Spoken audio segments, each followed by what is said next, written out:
Your kit to treat dozens of common and serious illnesses is rushed to your door. WorldviewHealthcare.com. That's WorldviewHealthcare.com.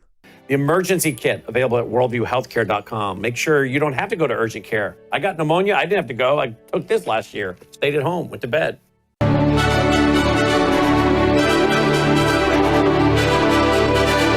This is Brannon Howse Live. Whether the issue is law, science, economics, history, family, social issues, education, religion, government, or national security, Brannon brings the issues of the day into clear focus through the lens of a Judeo-Christian worldview. And now, here is your host, Brannon Howse. And welcome to the broadcast on this November 25th, 2025, November 25th, 2025. Oh boy, tonight I'm going to have on Courtenay Turner. She co-authored this book with Patrick Wood, but tonight she's coming on by herself, and we're going to talk about technocracy and how it is setting the stage, I believe, for a spiritual deception. Now, I don't know how she's going to respond to this. We're going to find out. I want to mix in some clips, because there's a movie coming out next year or into this year, we'll find out, called The Age of Disclosure. We've played some of the clips, but there are folks saying that President Trump was on the verge during his first term of announcing that America, the world, has had an encounter with other life forms. In other words, extraterrestrials, UFOs. Now, there are high-ranking government officials in this documentary, and I'm going to play some of the clips tonight. And I want to ask the question, are we under a big psychological operation where the government is about to set us all up? I mean, you have this guy that's producing this documentary appearing on ABC, Fox News, all kinds of news outlets. Well, how is he able to get so much access to go on these programs? Or is he getting a little help, if you will? You know, Mockingbird, the CIA. Is this a big, gigantic psyop to get Americans and the world thinking about UFOs and extraterrestrials, a big spiritual deception? And how does that tie in to technocracy? I want to ask her about that tonight. I think we're going to have a conversation that very few are having, and it's going to be very fascinating. And I think you should tell all your friends to tune in right now. Okay? WorldviewTube.com, WorldviewTube.com. Okay. Then we're also going to talk with Matt Tardio. We're going to talk about, he's a former military guy. And we're going to talk about our border security, the cartels, Venezuela, what looks to be a coming war with Venezuela, which is really a war with China and Russia and Iran in Venezuela. We're going to talk about terrorist attacks in the U.S. and how they're being planned, his thoughts on that, October 7th style events, lots of things. We're going to talk with Matt about the seditious six, the members of House and Senate telling American troops, be ready to reject the unlawful orders of President Trump. We're going to talk about Muslim Brotherhood, and in fact that I don't think they're really being designated as a terrorist organization, just some of the chapters. So this may be kind of a weak response. We're going to talk about X now putting out where people are actually from. Now we're finding out that some of these pro-MAGA people and anti-MAGA people aren't even from the country. Again, what nations are influencing the confusion and chaos in the country? Seems like they're trying to, again, stoke civil war before World War III. We're going to get to all that tonight. And then we're going to be joined by David Pine for an update on the peace talks between Zelensky of Ukraine and Putin of Russia, and what the Trump team is working out. Where are we at with that? Along with, again, I want to get Pine's take on maybe military conflict in Venezuela. Let's see, who else do we have? Oh, and then Mitch Vexler is coming because he has just filed a case with the Texas Supreme Court when it comes to what he and his team is saying is over $17 trillion in fraudulent school bonds around the country. He describes it as a Ponzi scheme. But I also want to ask him about Japan. Is Japan and their financial crisis Could that add contagion that spreads as we move into 2026? What are the chances of a dollar collapse in 2026, a global economic financial collapse in 2026? Not saying it's going to happen. I'm just asking questions, which kind of fits with the cover of The Economist magazine, which said the world ahead for 2026. So we got a lot to get to. All right, before we get started, remember, we're brought to you by you. We do need your support, particularly at the end of the year, as we get ready to set budgets and push out a lot more free programming in 2026. So please, as we come to the end of this year, think about end of the year giving right now, would you? At worldviewfoundation.com, worldviewfoundation.com. You'll also find our mailing address there if you prefer to support us through the mail, worldviewfoundation.com. And then you know to go to worldviewtube.com/sponsors. I won't spend a lot of time on it tonight. Worldviewtube.com/sponsors. I take the Gatatana every day. I take the Bella Grace. I use the water filters in my kitchen sink on my shower. There's the Bella Grace. I use the Numi, which is the glutathione. I have the medical kits from the wellness company with all the antibiotics at worldviewhealthcare.com. So go there, do some shopping. Some of these things make great Christmas gifts, by the way. Don't forget about worldviewtalk.com. That's your satellite phone, your solar generators, your bulletproof backpacks, and so much more. So check all this out at worldviewtube.com/sponsors, worldviewtube.com/sponsors. Don't forget about our vault. Joining the vault, having access to over 35 years of radio shows, TV shows, ebooks, audiobooks, documentaries, conferences, 22 years of our National Worldview Weekend conferences. They're all archived there, folks. And they're really more relevant now than they've ever been because so many things we've talked about are unfolding now. Worldviewtube.com/vault for as little as $7.99. Check all those things out. Worldviewtube.com/vault. That's all I'm going to say because we have a lot to do tonight. All right. But what I need you to do right now is tweet, text, email, Facebook, Getter, Truth Social. Tell all your family and friends to join us right now. I promise what we're about to talk about is going to blow your mind. So get a hold of them right now. Joining me now is Courtenay Turner. She's co-author with Patrick Wood of this book, The Final Betrayal. And boy, we have big news that we mentioned last night. I want to get into this topic with her and a little bit more. And that is President Trump's executive order launching the Genesis mission. Whoa, they're going to use AI and all of its power with, I guess, the federal government. I mean, are we headed more and more toward the idea of making agencies in Congress irrelevant? I don't know. Let's ask Courtenay Turner. Courtenay, welcome back to the broadcast. Thanks for being with us. For having me. So yeah, this is crazy. This is crazy. What do you make of this? So I have not had a chance to read it all yet. I just saw it, and but it does look like it's right in line with the plan to make AI take over everything and to replace all bureaucracy. I mean, I'm all for getting rid of bloated bureaucracy, but I would still prefer to have humans in charge. Yeah, I would too. Not nalgocracy. Let me go to this article by one of our producers of our nightly newscast, Leo Holman. He writes over on his Substack, Trump signs executive order launching Genesis mission to ensure American global technology dominance through artificial intelligence. AI will invade all segments of society and all areas of life if the Trump administration has its way. That's what Leo's written. He talked about signing this executive order.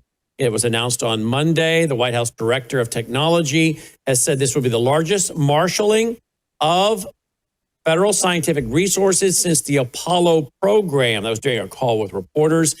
And I reported on this tonight on the Worldview Report. He says it's a national AI for science effort, would leverage the unmatched computing capabilities and resources of the Department of Energy's national laboratories to unlock federal data sets, enable autonomous, closed-loop experimentation, and massively accelerate the rate of scientific breakthroughs. That's what they said. I guess such as new drug approvals that have flatlined or declined over the past few decades. He further predicted the result would be to shorten discovery timelines from years to days or even hours, while empowering scientists to test bolder hypothesis and discover breakthroughs that are currently unreachable. The initiative builds upon President Trump's visionary science and tech leadership actions as it advances our understanding of unique government data assets developed across science, energy, health, and manufacturing. With the power of AI, America is on the brink of a scientific revolution, he said, that will redefine American global scientific supremacy. I don't really know what all that means. I wonder what you make of it. Now you're hearing that. Does that mean anything to you? Well, it sounds to me like this dark enlightenment philosophy where we're going to create, this algocracy. Everything will be run by a mechanistic kind of algorithmic structure. That's what it sounds like. I mean, I don't know all the details of it, but I do see that they're trying to, right, they have the philosophy of accelerationism where they want to use technology to push capitalism to its nth degree and to accelerate things, as the name says, as fast as possible. And this deregulation of AI does sound like that's along the plan. Now, I do know that in several states, I don't know how many states as of now, but a lot of states have something called a Digital Governance Summit. So my state, it was in May of this year. And this is where they're talking, it's the plan to have AI run the government. And this is very much in line with the, as I mentioned last time, the AI World Society plan, which is kind of, it sounds a little oxymoronic because the whole messaging was that we were going to fight the globalist plan, we were going to fight the UN, we were going to get out of the UN. But now it seems like we're just building the infrastructure for what they're doing right now at their COP30. They're doing something called the DPI, which is the Digital Public Infrastructure, which is essentially this global AI infrastructure that will eventually be used for the AI World Society, which is the Artificial World Intelligence Society. And it sounds like we're just building that infrastructure that will be used later. I mean, I don't know that for sure, but that's what it's looking like. That's what it's looking like. Okay. Now, I also want to talk about, I didn't brief you. We're going to talk about this, so I hope it's all right. But I would also it's fine. Like to mention this, a topic that I avoided for years and years because it was out there with Bigfoot. But then you got the Pentagon doing research papers, I think with a Harvard guy, and you got Tucker Carlson asking Donald Trump about it, and all of this talk even on Fox News about UFOs, topic I avoided for years because I'm like, it was just too out there for most people. And you want to be a credible journalist and broadcaster. So you just kind of avoid the Bigfoot UFO topics, right? Well, they brought the whole UFO thing mainstream. As I said, even the Pentagon having a guy writing a paper we've talked about and showed the screenshots for, saying that there's a gigantic mothership that's been off of America, off of the world. And they've sent dandelions down here, if you will, to explore. I mean, this is coming from the Pentagon, for Pete's sake. Then you have all of these all these videos of our Navy guys in their jets encountering these objects doing 90-degree turns and accelerations beyond the ability of a human to even survive some of the stuff they're doing. And it's, what is this, for Pete's sake? I know some top leading UFO experts have gone from saying that they were extraterrestrials to on video saying, no, they're not. We don't see them coming in on radar. We don't see them leaving. We think they're interdimensional, meaning we think they are the things of demonology. I bring all that up because there is a movie coming out, and it's called The Age of Disclosure. It's a documentary. Fox News is covering it pretty aggressively. Others are covering it pretty aggressively. And I want to see how you think this fits in with technocracy and a fascination with alternative life forms and societies, and maybe as they would promote the idea and the concept, I guess, that there are other life forms that are more advanced. They've tapped into the technocracy and technology far more than we have, and we're behind, and we need to catch up with societal and spiritual evolution. I want to see if there's a connection there. First, watch this. This is, again, going viral the last couple of days. One part of the documentary I wanted more information on. You interview a former military analyst who said that he and others who had interactions with the UAPs are now suffering physical effects. What interactions did they have? Yeah, so one of the, to be honest, not so shocking reveals is that intelligence officials who have had encounters with UAP end up having biological effects. And I say not surprising because this is technology that we don't understand fully, that is emitting a lot of energy.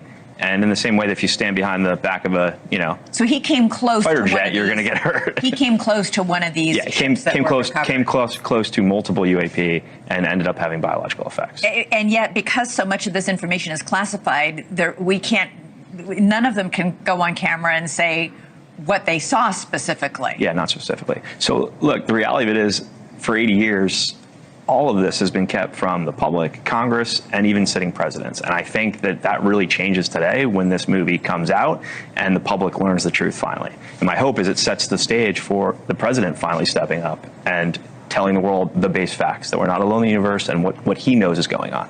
At the very least, he'll convene maybe a cabinet meeting in which then they'll all say, would it be? Yeah. I don't know. I think the world is more prepared for this. I think we're ready for it. I think the people can handle the truth. All right, so I think this could be a psyop by our own government to scare people and get people to give up liberties and freedoms, who knows what, right? But also I'm coming from a Christian worldview perspective, studying the book of Revelation and a one world leader coming. I remember a friend of mine, Dr. Ron Carlson, he wrote a book called Fast Facts on False Teaching. And he actually talked about that. Could you, with the fascination of UFOs, could that be used for some leader to supposedly show up claiming to be from advanced civilizations, more technologically advanced, and starts performing counterfeit miracles, signs, and wonders, which the Bible says a one world leader is going to do that. He's going to be fully demonized, performing counterfeit miracles, signs, and wonders. Now, this is what I believe as a Bible-believing Christian who studies, the Bible and believes it in context where it's meant to be taken as literal.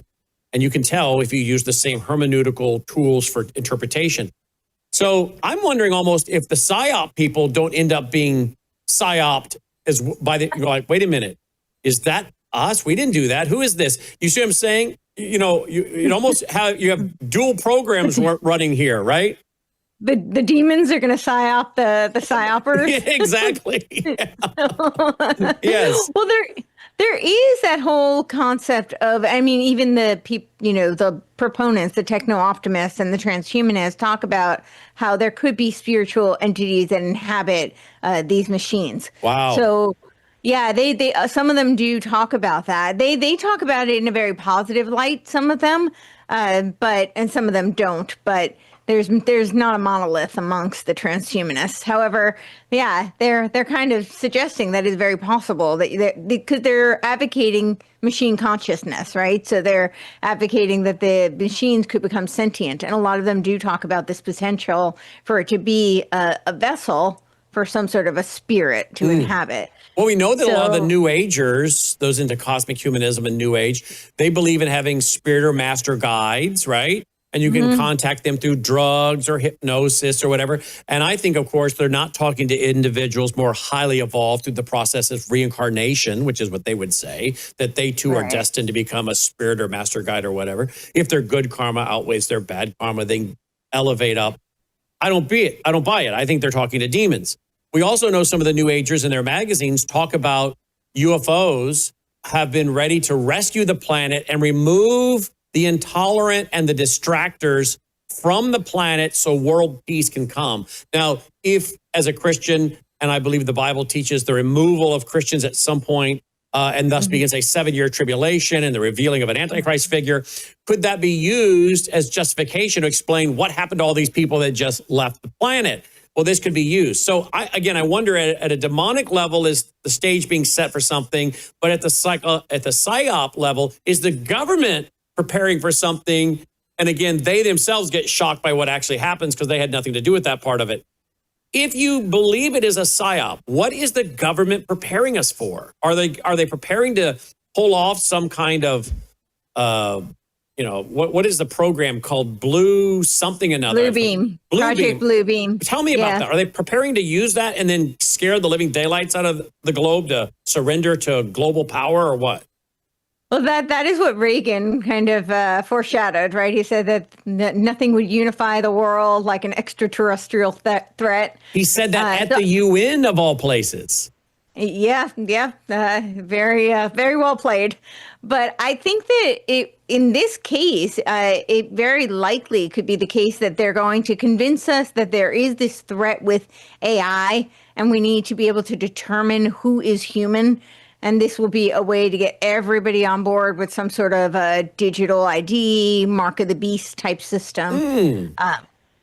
So who is human among us? In other words, there may be people among us who aren't human, and we need to verify who's human and who's not. Well, so a part of this, initiative, the executive order, Section 4, they talk about advanced manufacturing, biotechnology, critical materials, nuclear fusion, fusion energy, quantum information science, and semiconductors and microelectronics. Now, in this, they're not explicitly talking about robotics, but they do go on and they talk about what looks like the NBIC, which is, the nano bio information cognitive convergence. This is essentially, the biodigital convergence. And Nick Land calls them technoplastic beings. He's, the one who coined the dark enlightenment.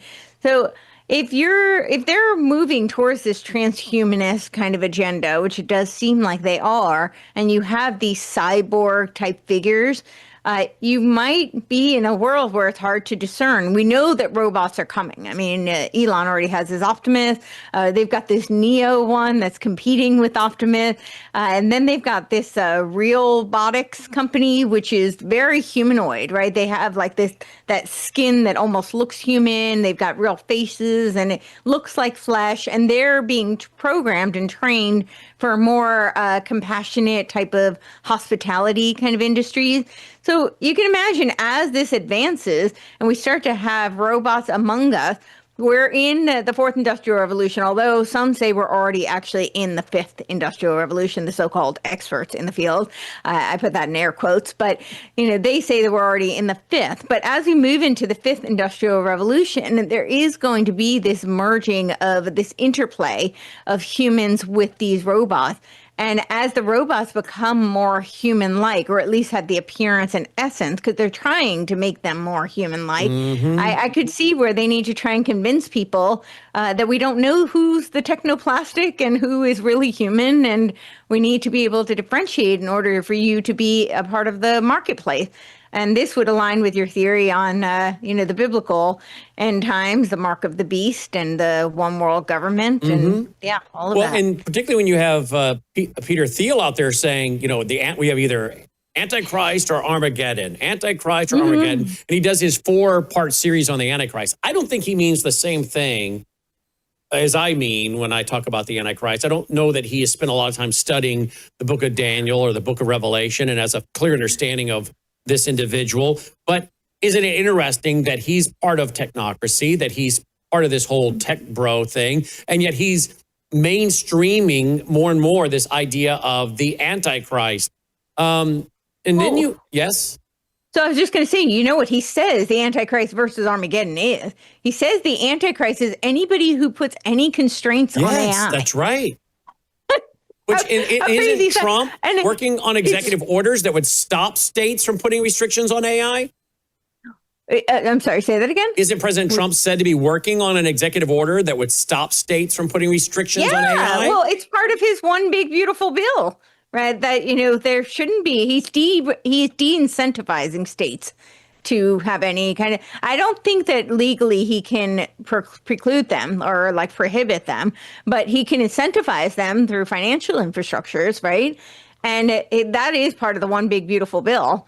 And what I think is really funny. So I knew Constance Cumby, and she would always tell me that in her circles that Trump was considered the Antichrist and that there were several books on it. She handed me actually 10. She said that these are required reading and that when I was done, I had to move on to the next 10. There were so many books on Trump being the Antichrist. And at the time, I kind of, sloughed it off. I wasn't really buying into the narrative. But in a few recent speeches, my husband and I actually turned to each other. We're kind of like, maybe Constance was onto something. What I think is really interesting is, he's at the very least, he's trying to prove to Teal.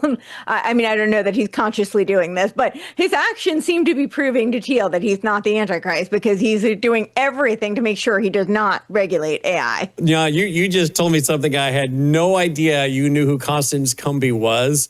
That's a figure that rose in prominence in the 1980s, writing one of the first books on the New Age movement. I think it had Rainbow in the title. The Hidden Dangers of the Rainbow. I have a Thank signed you. copy by her. Thank Yeah. you. How on earth did you run into her? I did an interview with her at her house, actually, with my friend John Klychek. The two of us interviewed her. We stayed there for a couple of days. And then we emailed and corresponded. I wish I had connected with her sooner. I mean, she was really a wealth of knowledge, and she's wonderful. Yeah, that is interesting. Wow. All right, so let's go to another clip, because there's talk about President Trump maybe coming out. Apparently, he wanted to do this in his first term and announcing, Americans, we have made contact with another life form. Really? Well, here's what's being talked about on ABC News. Again, this is all being very mainstreamed. Sounds, again, very coordinated. Some kind of massive response or revelation from the White House from this? I do. And look, one of the big reveals in the film is one of the most senior intelligence officials I interviewed revealed that the Trump administration and his first administration contemplated going public with the base facts that he had learned, which are the simple base fact that we're not alone in the universe. And he was contemplating stepping to the microphone during his first administration to say that.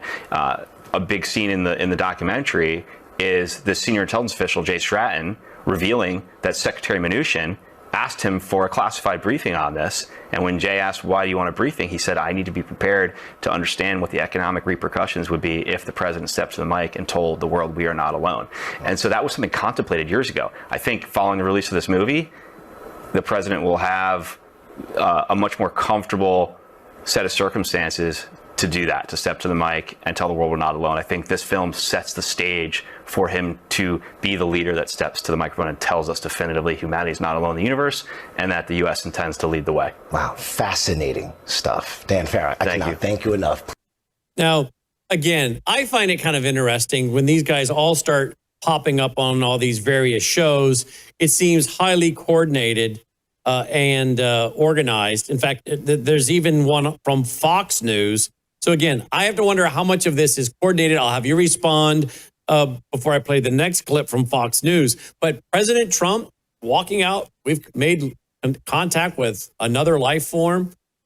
Don't you find it interesting that this all happens on a documentary and they're getting ABC, Fox News, and all these other outlets to report it? As you know, someone who's been around long enough in the media and how this works, these are not easy interviews to secure, much less multiple ones, which tells me there's some kind of psyop going on, I think.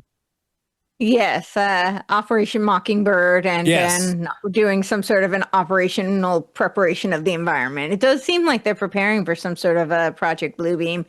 I think that there's so much, there's so many conflicting factions currently, which I do think is by design, like narrative warfare currently. So that breeds a lot of chaos. And now this would be just the thing. I think that they don't always know exactly what they're going to unleash. As I like to say, that it's really easy to predict the future when you plan it. So these futurists do these scenario plannings. And they always have quadrants, like the one that a lot of people are very familiar with because of, past 4 years with COVID. There was an Operation Lockstep, which was in this, technological scenarios for the future, right? This was Bill and Melinda Gates, Rockefeller Foundation, Johns Hopkins, and they did this scenario planning, and there were 4 of them. And the one people remember was Operation Lockstep, which was actually page 16 to 26 of this document. It was I think that was in October of 2019, right? It was 2010 that document. Oh, yes. Oh, I remember that. Yeah, the paper 2010, but they ran the scenario in October of 2019 , right? They ran Event 201 in October. Okay. 201. Yes, Event 201. And the Rockefeller document was 2010 that had a 2012 fictional scenario into the future where we're all wearing masks and schools and hospitals and everything are locked down. And that was the Rockefellers. It was a Rockefellers, along with Bill and Melinda Gates Foundation, along with Johns Hopkins, and there were a couple of others, but those were the big ones that were involved in funding this. But it was the 4 scenarios, and that's typically what they do. I just bring that up to say that I think people, they're like 2 camps. Either they think they have everything planned and they're going to just pull the trigger on something, or people who think there are no conspiracies and, they don't plan any of this and it's all just truly organic, which I think is a little bit hard to wrap your head around in this day and time. But I think it's neither. I think that the reason they have these multiple, it usually is 4, and I don't know the reason for 4, except that there is a lot of there's a lot of theories around 4, like the quaternity, which is Jung's concept, right, of the quaternity, which is the 4th godhead is actually Satan, that we're going to move from the Trinity into the quaternity. But there's a couple of ideas around this. There's also like Kenneth Wilber's, AQ, AL, all lines and all quadrants. That's also the 4 quadrants. But in any case, they typically do multiple scenarios and then they beta test and they see what the response is. Like, I actually think the past 5 years, that was a beta test. And I think the covering our faces with the mask was a beta test to see if they could roll out the experimental drugs. If people had not complied en masse, I don't think they would have been able to roll out the next phase. And so all this very long-winded way of saying, I think Project Bluebeam is something they have in their arsenal and they're waiting for the right time, but they're kind of dripping right now to see how the populace responds to it. Fascinating. Here's the clip by Fox News on this. Here we go. Intelligence in the universe. Humanity is not the only intelligent species. We are absolutely not alone. Non-human intelligence exists. UAPs are real, they're here, and they're not human. The questions now are, who's controlling these UAP? Where do they come from? And what is their intention? This sounds, it's hard for everybody to digest. And an 80-year cover-up with a country that keeps it deep and dark and it hasn't gotten out. That's the tough part for people to buy into. Yeah, so a number of the officials in my film make it clear that a long time ago, this topic was moved away from congressional oversight and even away from the oversight of the President of the United States. And there are certain elements within our government and within defense contractors that have really been gatekeeping the knowledge about this topic. And there are people in this film who are respected in their fields who say they have seen these craft and have seen the recovered non-human bodies. I have seen with my own eyes non-human craft and non-human beings. They go on the record about the fact that there have been crashed craft that have been recovered. In some cases, there's been non-human bodies in these craft, they claim. And these are people who are putting their reputation and their names on the line. Often you hear people say, show me the evidence. In my opinion, 34 extremely credible people putting their name and reputation on the line is the best evidence, because we live at a time where you can put a video or a photo out and half the people out there will say it's fake or AI. AI and everything else. The title is Age of Disclosure. And do you think that this is going to start something bigger? The premise of this is that there is a race to reverse engineer what has been recovered by different countries, essentially competing against one another. Yeah. So one of the big reveals in the film that a number of the interview subjects share is that elements of the U.S. government are in a high-stakes secret Cold War race with adversarial nations like China and Russia to reverse engineer technology of non-human origin. The first country that cracks the code on this technology will be the leader for years to come. China has established its own version of a UAP task force. You think for a second that they wouldn't consider using it to achieve their ends of domination? This is similar to the Manhattan Project. This is the atomic weapon on steroids. We won the atomic race, and we used the bomb to end World War II, and we became the definitive superpower for the next 100 years as a result. The fear here is that if another nation wins this race, it could really change the lay of the land in terms of power. Okay, I think we just made a connection between what we just heard and Genesis Mission. And we're doing it live on the air. You and I hearing this for the first time. Does that not sound like Genesis Mission to you? He just said, Can we reverse engineer this technology and what we have found from these other life forms, can we reverse engineer it? And the countries that do will have something over the other countries. Is that what I just heard, or did I misunderstand? That's what you just heard. And that's actually also in his AI action plan, right? He talks about, I mean, he doesn't talk about the reverse engineering, that specific technology, but he talks about how we're basically in like I'm paraphrasing, but an AI arms race with China. And that's why we need this AI action plan, is so we can beat China. And it's worth noting that the Chatham House last year in 2024 was doing all these symposiums on our quote unquote Cold War with China. So I think they're really trying to amp up this narrative. And I'm not trying to downplay that there's any threats from China. That's not what I'm saying. But I do think they're trying to amplify these narratives so that to give them the justification for this type of deregulation. Okay, I want to go back to this because you haven't heard this clip prior to now, right? You've not heard this. You've not heard this clip till right now, right? No, that's the first time I'm hearing it. I haven't heard it till right now either. I pulled the clip up, but I didn't have time to listen. I pulled all these clips up today, and I'm like, well, I'll listen to them when we get on the air, but I want to play these. So I'm hearing them all for the first time myself. I want to go back a little bit and see if I heard what we just heard is really true. Listen. Okay. Here we go. And do you think that this is going to start something bigger? The premise of this is that there is a race to reverse engineer what has been recovered by different countries, essentially competing against one another. Yeah. Okay, I want to make sure there's another setup. The title is Age of Disclosure. And do you think that this is going to start something bigger? Okay. The premise of this 34, extremely credible on the line, is the best evidence, because we live at a time where you could put a video or a photo out and half the people out there will say it's fake or AI. AI and everything else. The title is Age of Disclosure. And do you think that this is going to start something bigger? The premise of this is that there is a race to reverse engineer what has been recovered by different countries, essentially competing against one another. Yeah.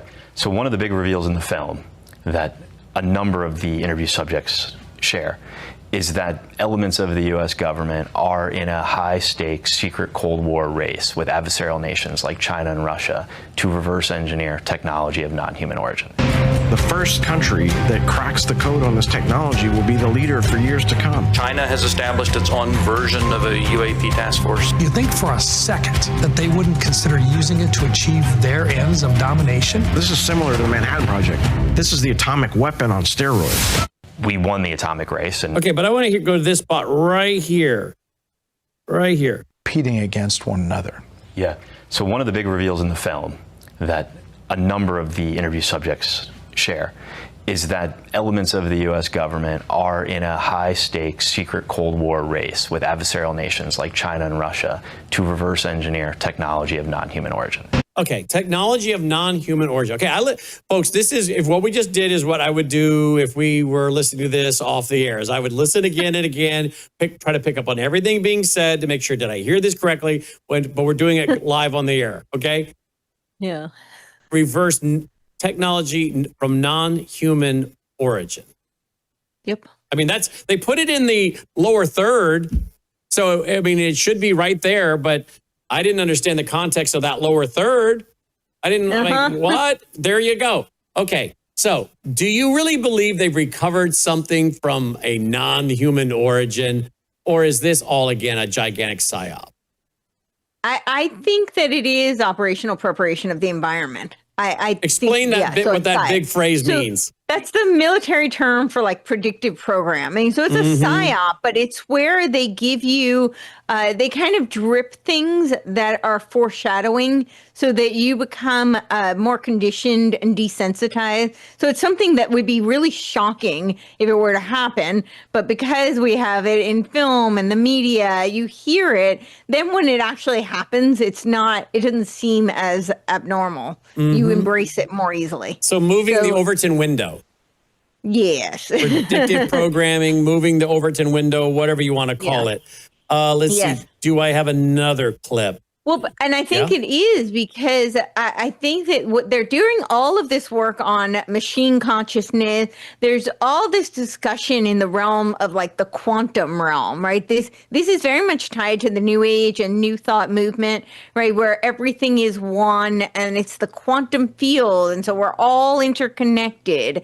And it's mentalism, right? The whole idea that we can just think things into reality, which, of course, Nick Land has his own version of it. He calls it hyperstition, where we manifest fictional ideas into reality.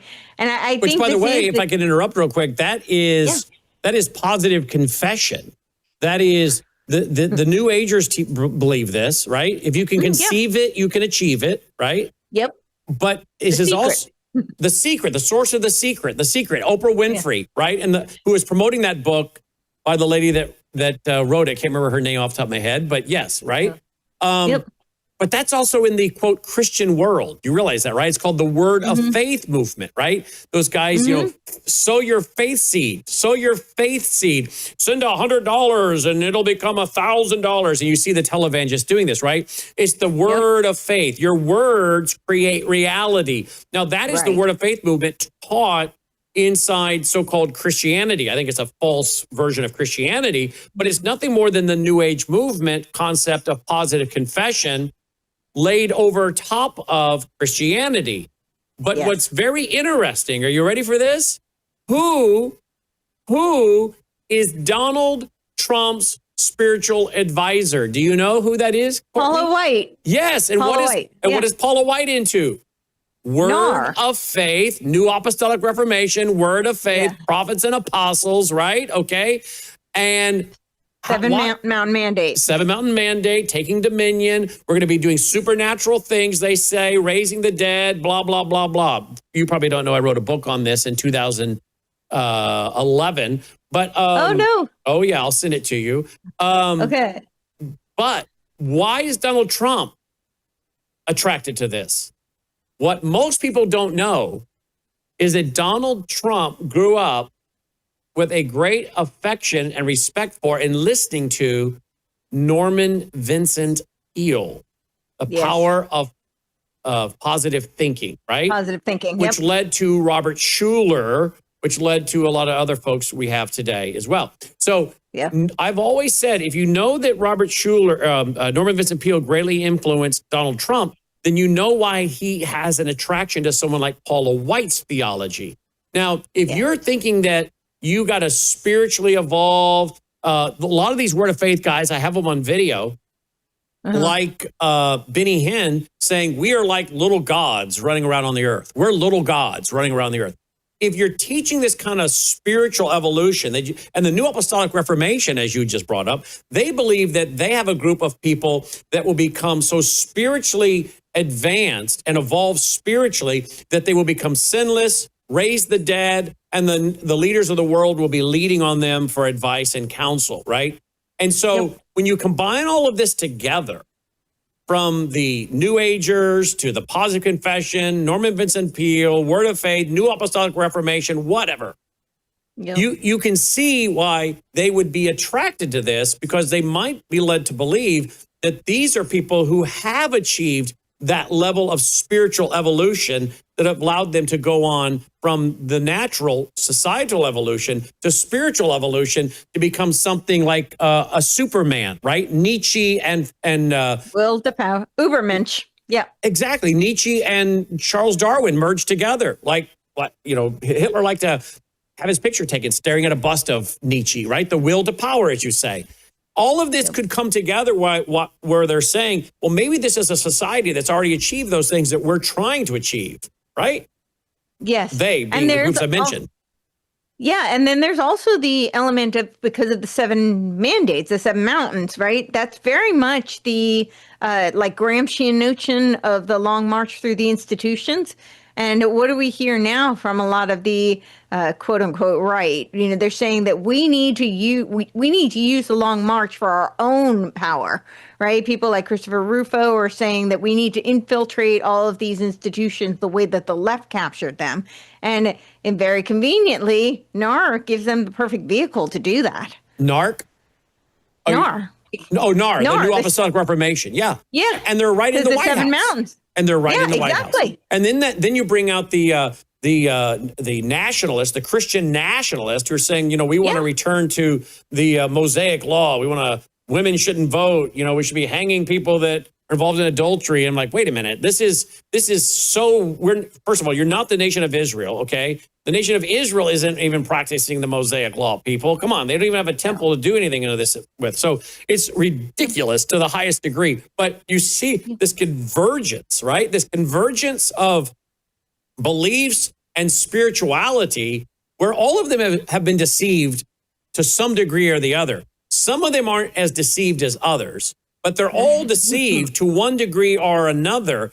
How much would it take for the groups that aren't as deceived as the others to be deceived, particularly if, again, those who are running the psych op are shocked because they're like, wait a minute, we didn't plan that and we didn't do that one. So in other words, the psych op people lose control because all of a sudden a demonic realm has come in and hijacked what they thought they were doing.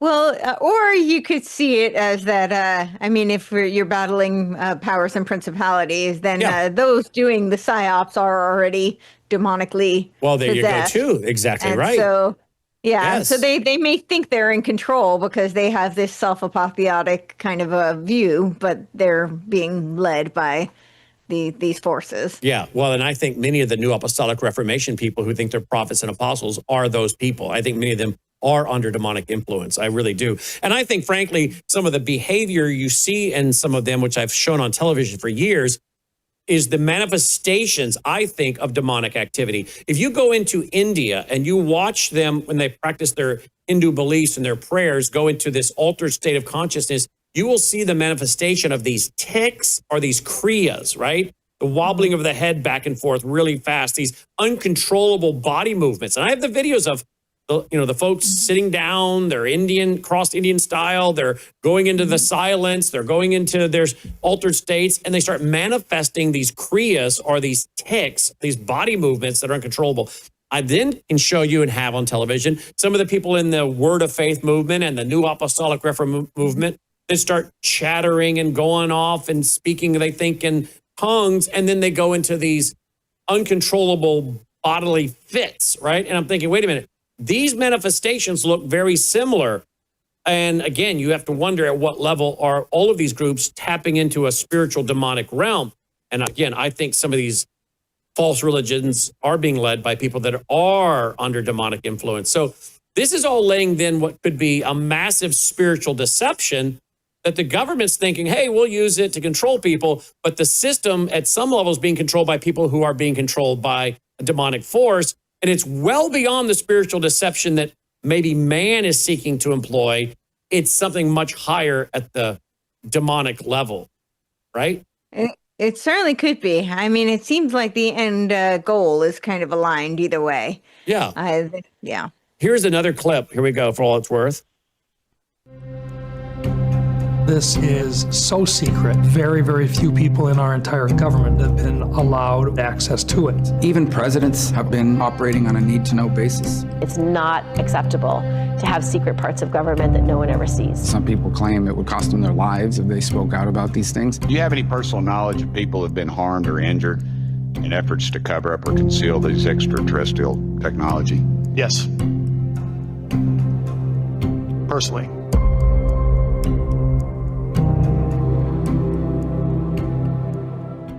All right, so it just came out 4 days ago. I don't know where you see it.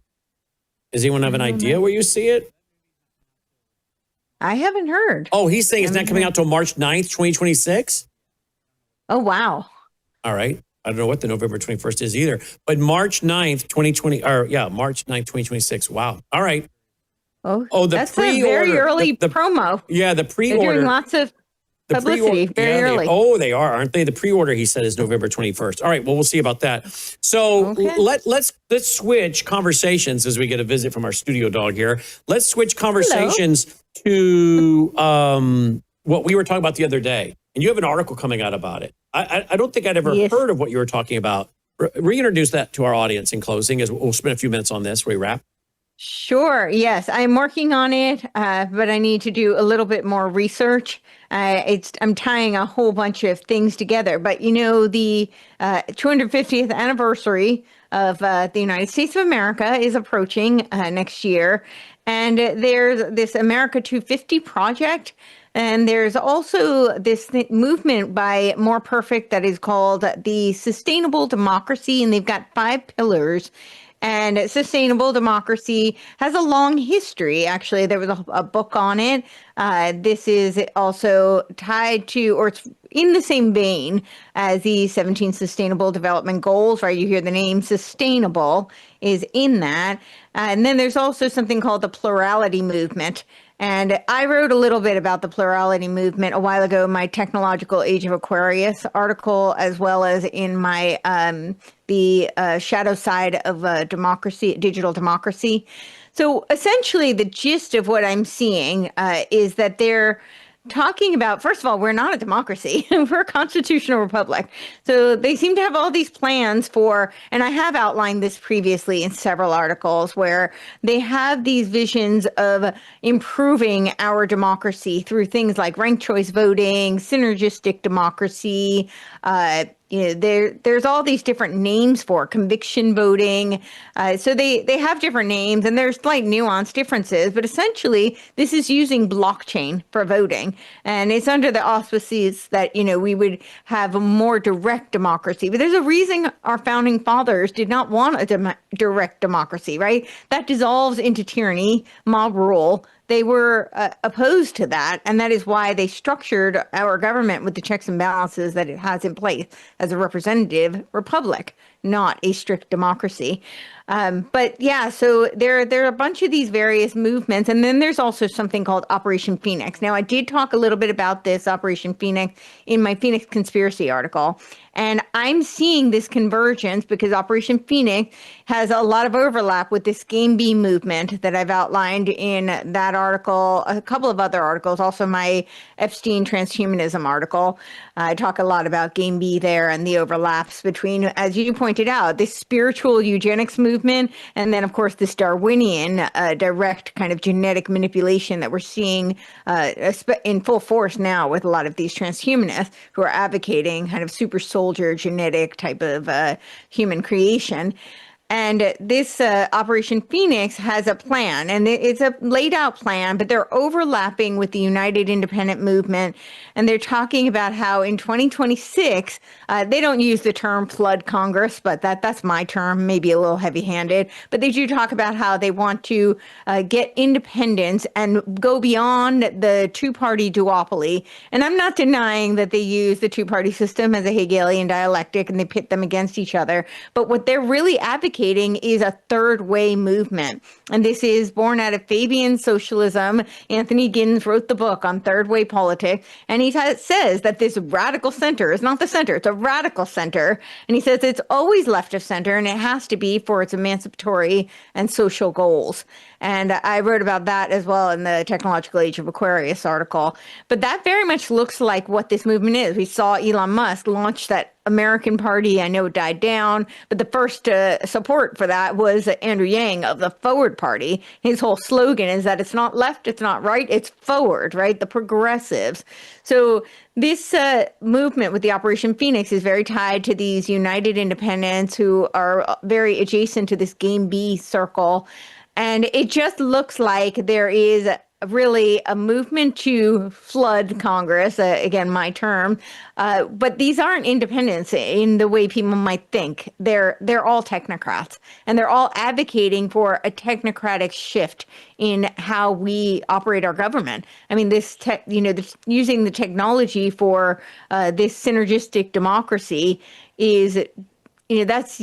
We can see all sorts of problems there, but it's very aligned with what the UN was talking about with the AI World Society and how they say that we will have a supplantation of all human government in favor of AI-run government. And we already saw this in Albania, right? They had their first AI minister.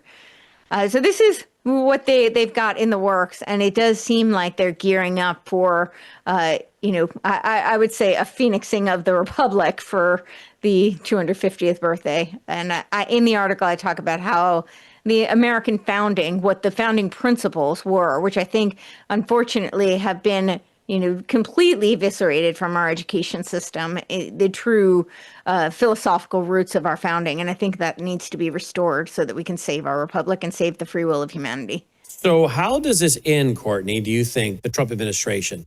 Does he get impeached? Does he finish his 4 years in the second term? Does he get impeached and they install their boy, J.D. Vance? What do you think? So I think, I don't have a crystal ball. I don't claim to. But I do think what it looks like is with it, I do think it doesn't look good for the Republicans to hold in 2026. So I think the midterms, we will see a shift. And if we see a shift, I think they will try to impeach Trump. I've always thought that if they could get Trump out and get J.D. Vance in, I said this even before Trump, got into office, that J.D. Vance is really their puppet and really who they're grooming for the role. I think the GOP actually has visions for Marco Rubio, who currently holds the same position that Henry Kissinger did, interestingly enough. But I think that they also have plans for J.D. Vance. The technocrats have plans for J.D. Vance. So if they can get J.D. Vance in and they can do it before, and impeach Trump, they will. If not, I think that's what they have planned for 2028. So, yeah. So you don't think Trump ends his term, finishes his term? I don't know whether he will or not. What I can say is that it looks like that's what they're going to try. I don't know if they'll succeed. I'm hoping enough people will push back and wake up to what the plans are. But I do think that's their plans. Yeah. And do you, I don't know how much you track the economy. Do you see a dollar collapse coming in the U.S.? I think they're doing everything possible to have a dollar collapse. And I suppose you've seen what's going on in Japan, right? I mean, Japan is having serious problems and they're raising their interest rates, even though they're basically doing, Keynesian economics over there and buying back most of their own stuff and stocks and, just inflating their currency. Now they're raising the interest rates, which they haven't done this now in a while. I think quite a bit, many years. And so many are saying this could be, create contagion around the globe. We'll see.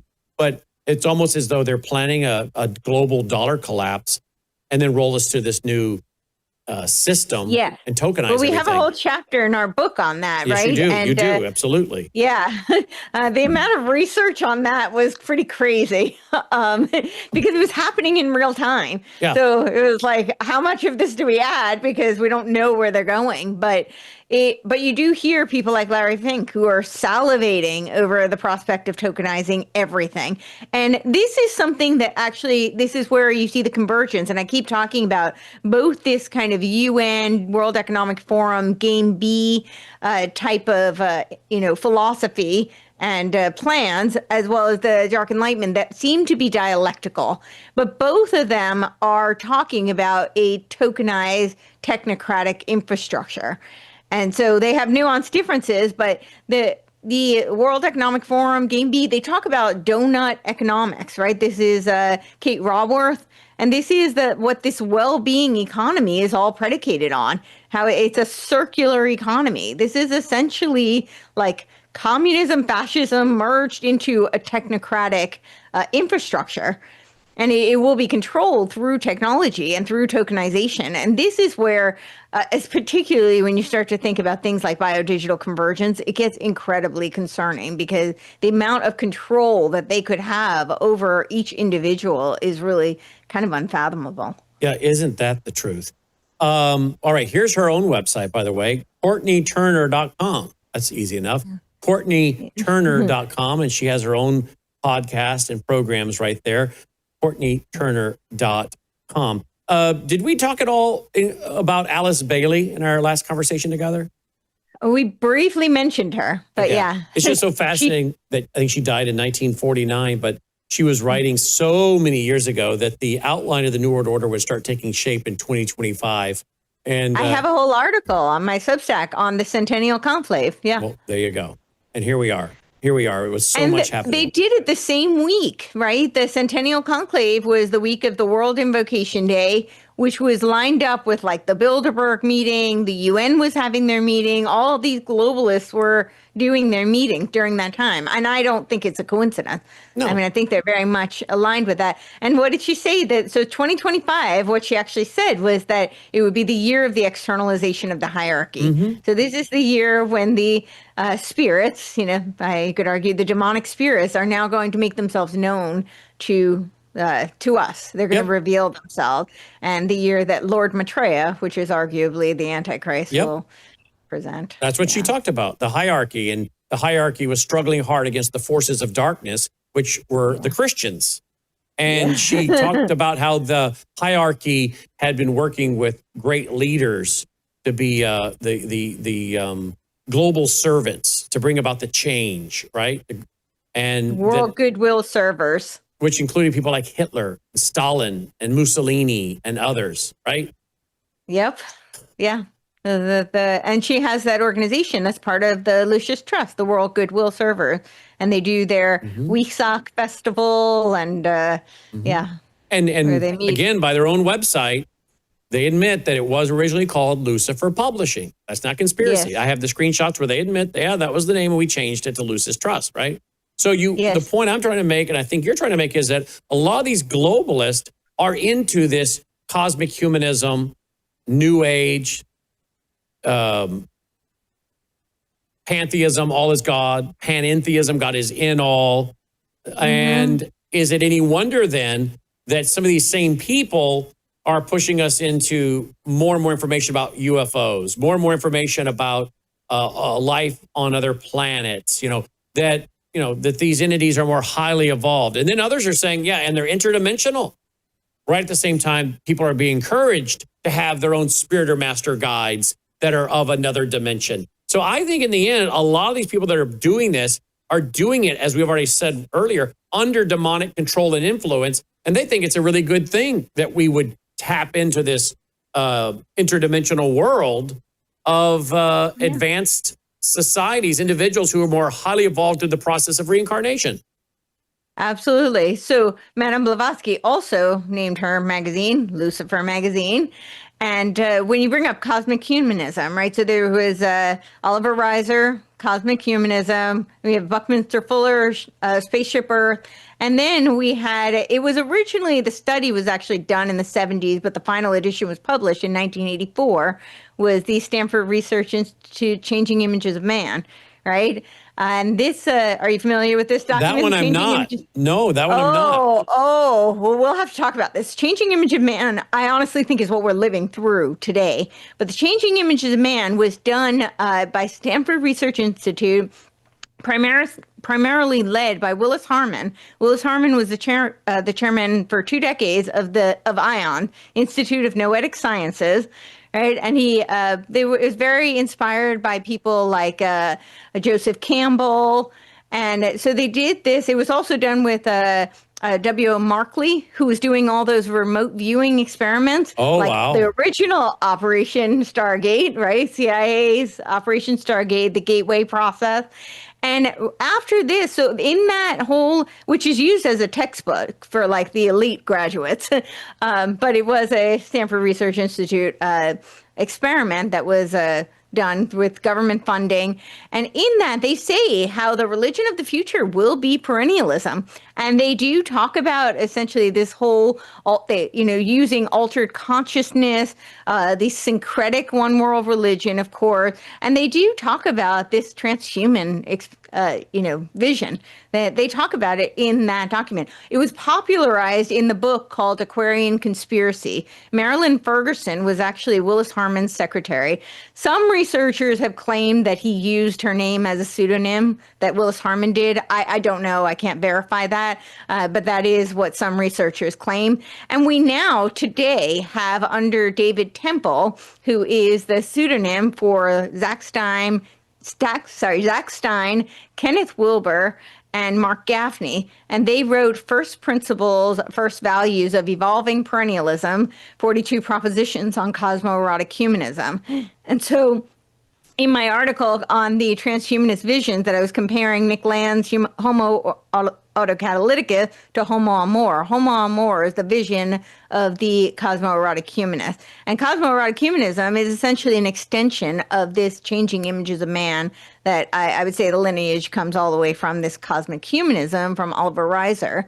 And they explicitly talk about these ideas and where we're going, and that the future religion will be perennialism merged with this kind of transhuman, cyborg type of machine consciousness. And is this the book right here? Do I have the right book? That is it. Yep. And I noticed it says 1982 is when it was published. Sorry, 1982. Yep. Yeah. I think they did two. So they were studying it. They were working on it in the 70s. I think they did a final edition in 1984, but maybe, because I think they did two editions, but maybe it was 1982. I'll double check that. Well, I was just noting the time frame on this. But you mentioned Marilyn Ferguson, right, at the Queer and Conspiracy. I mean, that's one of the most well-read books. And then you have, of course, The Course in Miracles, which is the Bible of the New Age, right? And and these are being taught by Oprah. Popularized by Oprah. Exactly right. Yep. Yeah. That document was an interesting thing about that document is that when they were first doing the research in the 70s, right around the same time, Abraham Maslow presented to Willis Harman Abraham Maslow's work posthumously, and it was called Politics 3. And in this, he talks about the Psychian network, which was something Barbara Marx Hubbard was very inspired by. She used to call it super sex. She said it was better than sex, and she was so excited that Maslow taught her about this Psychian networking. But in it, he talks about how the Psychian network were people who had evolved beyond the hierarchy of needs and could achieve being values. He called it B values for short. These are people who could focus on things that were really important, like religion, politics, and so forth, and governance, of course.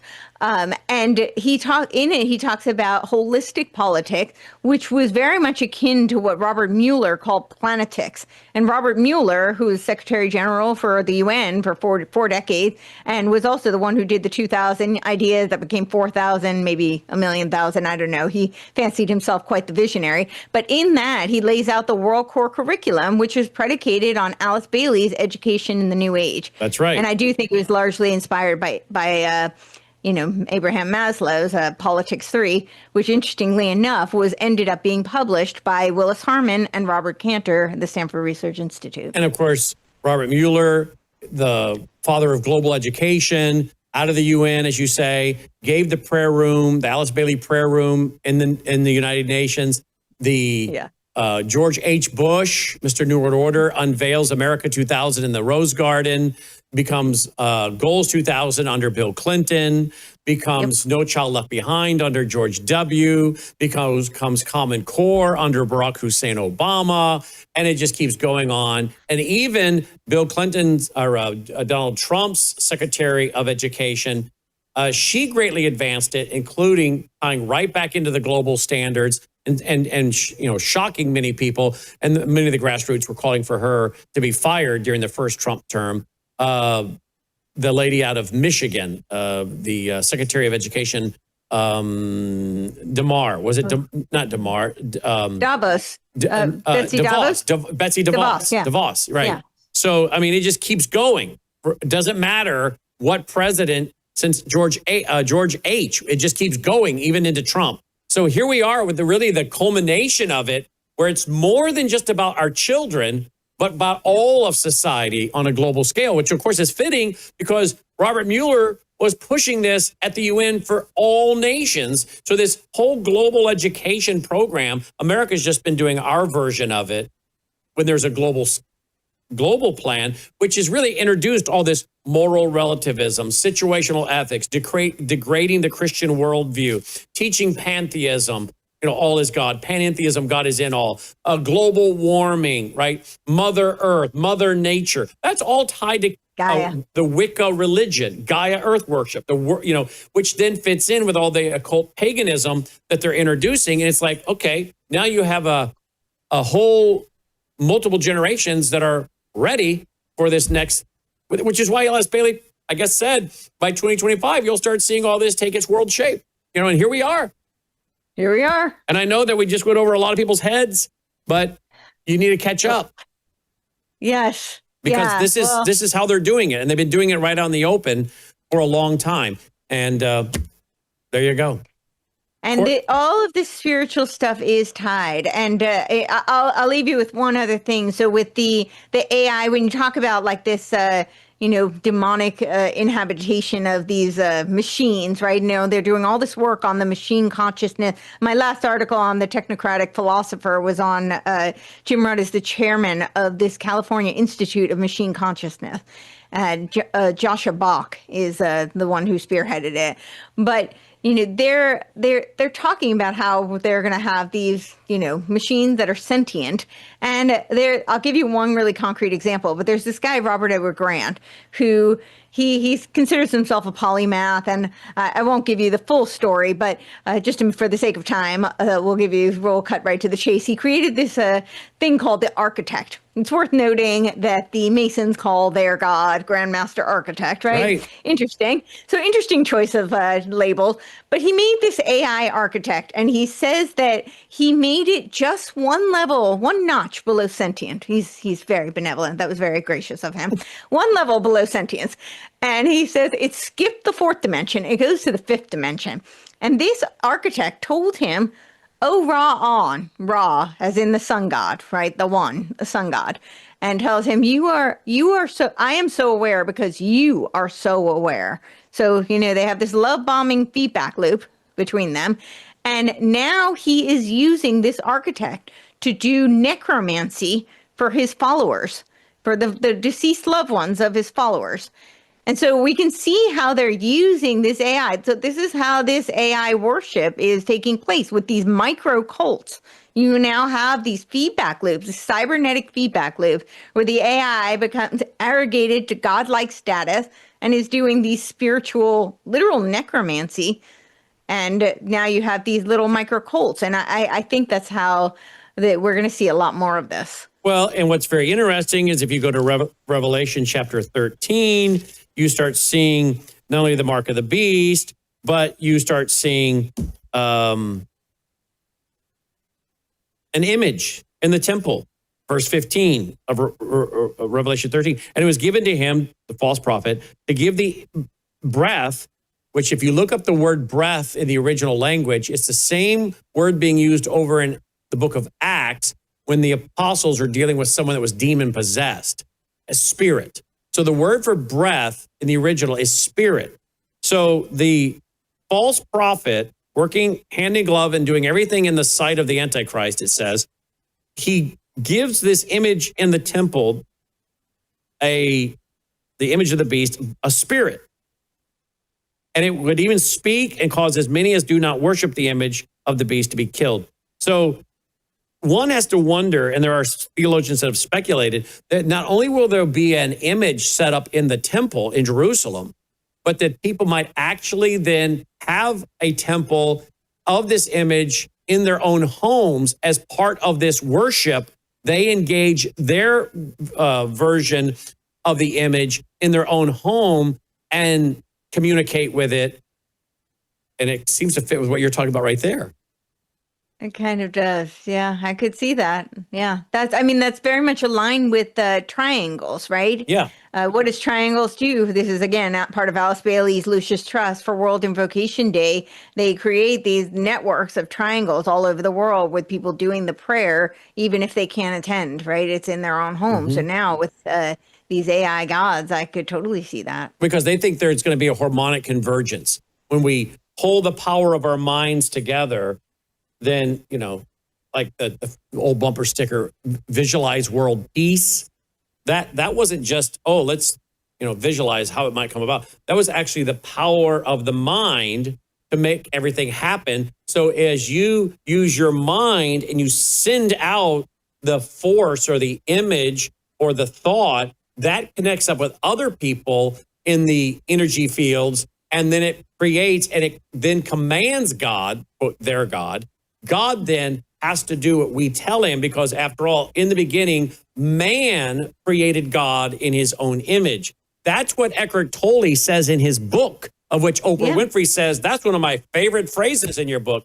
Man created God in his own image. So they think that as we unite up with the power of our mind, quote, God, the force or energy field, think Star Wars, we can manipulate him to do what we want through the power of our mind, all connecting up as we send our thoughts or visualize something. Again, the idea of mind over matter, which goes back to kind of how we started with the Word of Faith, New Apostolic Reformation, occultism. It's all there. So you can see where, again, they want people doing these things on a global scale, but they're also doing it because they're involved in outright demonology, right? Talking to entities, talking to demons, consulting with them, and inviting those things into their very home, and then going so far as to take the mark, which Revelation 14 makes very clear. If you do that, you're doomed for all of eternity. So, but other than that, happy Thanksgiving. Happy Thanksgiving, yes. There it is, the final betrayal. The Final Betrayal by Patrick Wood and Courtenay Turner. And her website is CourtenayTurner.com and CourtenayTurner.substack.com. We look forward to having you back. Thank you, Courtenay. Thank you so much. And yes, and I spell my name Courtenay, just for those who are looking for it. But are we saying it correctly? We're saying it correctly. It is just spelled like Courtenay. Okay, so, I want to say it correctly. All right. Yeah. Thank you so much for being with us tonight. Thank you so much for having me. We'll have you back. Happy Thanksgiving. Thank you. You too. All right. What a fascinating conversation. More to come. Don't go away. We'll be right back. Do you appreciate all the free programming we produce here at Worldview Tube? Well, if you do, we need your partnership now. If you're already supporting us, thank you. If you're not, would you please consider doing so? We have to have a big November and December end of the year giving. Please go here right now to this website, worldviewfoundation.com, worldviewfoundation.com. You can give through credit card. You can give through PayPal. You'll find our mailing address there if you prefer to support us through the mail. You'll also find our phone number. Simply use that phone number by leaving a voicemail for Melissa or texting her, and my wife will get back with you and help you make your contribution over the phone. We send out tax receipts with our EIN number, well, the first week of February of each year. We, again, have to have a very big November and December as we get ready for pushing out more Christian worldview programming for 2026. So thank you for going now to worldviewfoundation.com. That's worldviewfoundation.com. Joining me now is Matt Tardio. He's been with us before. We're glad to have him back. Here's his X account if you'd like to follow him. There it is, @AngerTab, @AngerTab. Matt, welcome back to the broadcast. Thanks for being with us. Well, thanks for having me back. Remind our audience of your background. Yeah, I retired medically out of the United States military. Started off in the infantry, then was a Green Beret, then went into law enforcement shortly after that, and then did some security consulting before I ended up getting into this world of podcasting. Excellent. Speaking of law enforcement, we've been covering it now for about a year or more. Illinois allowing illegal aliens to have a badge and a gun and be cops. Yeah. And apparently that is now actually in effect. I reported on our Worldview Report last week. That's actually taking place. Can you imagine going through the state of Illinois, getting pulled over by an illegal alien with a gun and a badge? Yeah, no. And it's one of the questions that you end up getting asked when you go to purchase a firearm, whether or not you're inside of the United States or you're a U.S. citizen. So if you're an illegal alien carrying a gun and a badge, I have other questions. I mean, because clearly they already violated federal law by obtaining and purchasing that firearm, unless they're on loan from the police department, and then you're going to start going into some gray area. But it's still messed up. No. I mean, this is how you destroy a republic, is it not? No, it is. And, I saw that they had, it's bad enough what we've got going on over inside of Dearborn, Michigan. You've got the Islamic writing on the police patches. And I don't know if you saw what went on down there, but the police are clearly ignoring what's taking place inside of Dearborn, just like they're ignoring what's taking place inside of Portland. But, there's, a bunch of this stuff that's taking place all over the country. You've got inside of New York City, not just, a Muslim police force, but also a Jewish one that's over there as well. And then, here we got Somalis that are just jumping up and stating that they're there to serve the population. One of the biggest issues I have is they look at it and they say, well, look, we better understand this community and where they come from. But what they don't understand is that just because you come from Somalia and most people in Somalia are Muslim, when you get to America, that doesn't mean you can take your wife and lock her inside of a house, take her credit cards, deny her phone privileges, and beat the crap out of her because you don't like what she's doing because you're teaching her, right? Like those things are all legal here in the United States of America. You just can't do that stuff. And if we have a police department that is catering to that, how do you want to say, societal norm that ends up coming over from Somalia, then we have Americans that are being suppressed. Their rights are being like stripped away from them, all because they have a cultural understanding of where they came from. No, if you came to America, you're now an American, you leave that stuff behind, and that needs to be changed. Indeed it does. Indeed it does. Let's go to X real quick. We're going to talk about Venezuela, X, Seditious Six, Muslim Brotherhood. Let's talk about X. We reported on the Worldview Report tonight about all of these, even some so-called pro-MAGA sites that have been found out that they're actually from overseas. So you basically have the Hegelian dialectic going on again. Thesis and antithesis, idea, opposite idea. Get on social media, stir things up. Some are for MAGA, some are against MAGA. Just a lot of noise and infighting. We find out that a lot of these accounts are being run from overseas, a psych op to create division in America. Speak to this, please. Oh, yeah, sure. Where do you want me to begin? You want me to begin in Turkey or Eastern Europe that's not part of the EU? Or do you want me to go to the accounts coming out of Syria, right? There's a massive MAGA account called MAGA Nation that was coming out of Eastern Europe that's not affiliated with the EU. They have almost 400,000 followers. And they put out probably some of the most divisive, and I don't even think anybody in the United States knows what MAGA means anymore. There's people that are saying Donald Trump isn't inside MAGA, and they're kicking people out left and right. And it's all coming from these different accounts that are pushing often, misleading or misinformation over online, and it is doing nothing but benefiting the enemies of the United States of America by dividing us. At the same time, we have guys like the Butcher that just got tried over in a New York City federal court. He ended up actually pushing a child along to go and commit a school shooting back on January 22nd. He ended up getting tried guilty of that, along with trying to recruit people for a ricin attack and an IED attack over inside of New York. That's a problem. Another account that I was tracking for a while and listening to goes by the name of The General. Guy has over 100,000 followers. That account comes out to be based out of Turkey. I've slid into his spaces and listened to him a couple times, and it is some of the most racist things that I've ever heard. And so what we have is we have accounts from all around the world that are pushing decisive narratives over inside of the United States. And what's probably the most troubling part about it is you end up finding those people that might be pushing on that radical side hanging out in those spaces or those comment sections, and they're taking them from those comment sections, and then they're moving them over to Telegram channels and other places where they radicalize them at an extremely rapid rate, and then have them go out and commit violent acts over here in the United States of America. And probably my biggest fear for it is that they're looking at pushing a civil war. Why else would we have countries pushing both sides of the different party lines? Why do we have countries pushing the extreme far left and the extreme far right, and at the same time we have violent acts that are occurring over inside of this country? And I think it's pretty obvious to me that our enemies know they can't invade the United States, and they want to do nothing but cause a civil war, or at least a lot of freaking turmoil. Yeah, indeed. All right, so let's talk about Muslim Brotherhood. The executive order by President Trump, we read it. It seems pretty weak.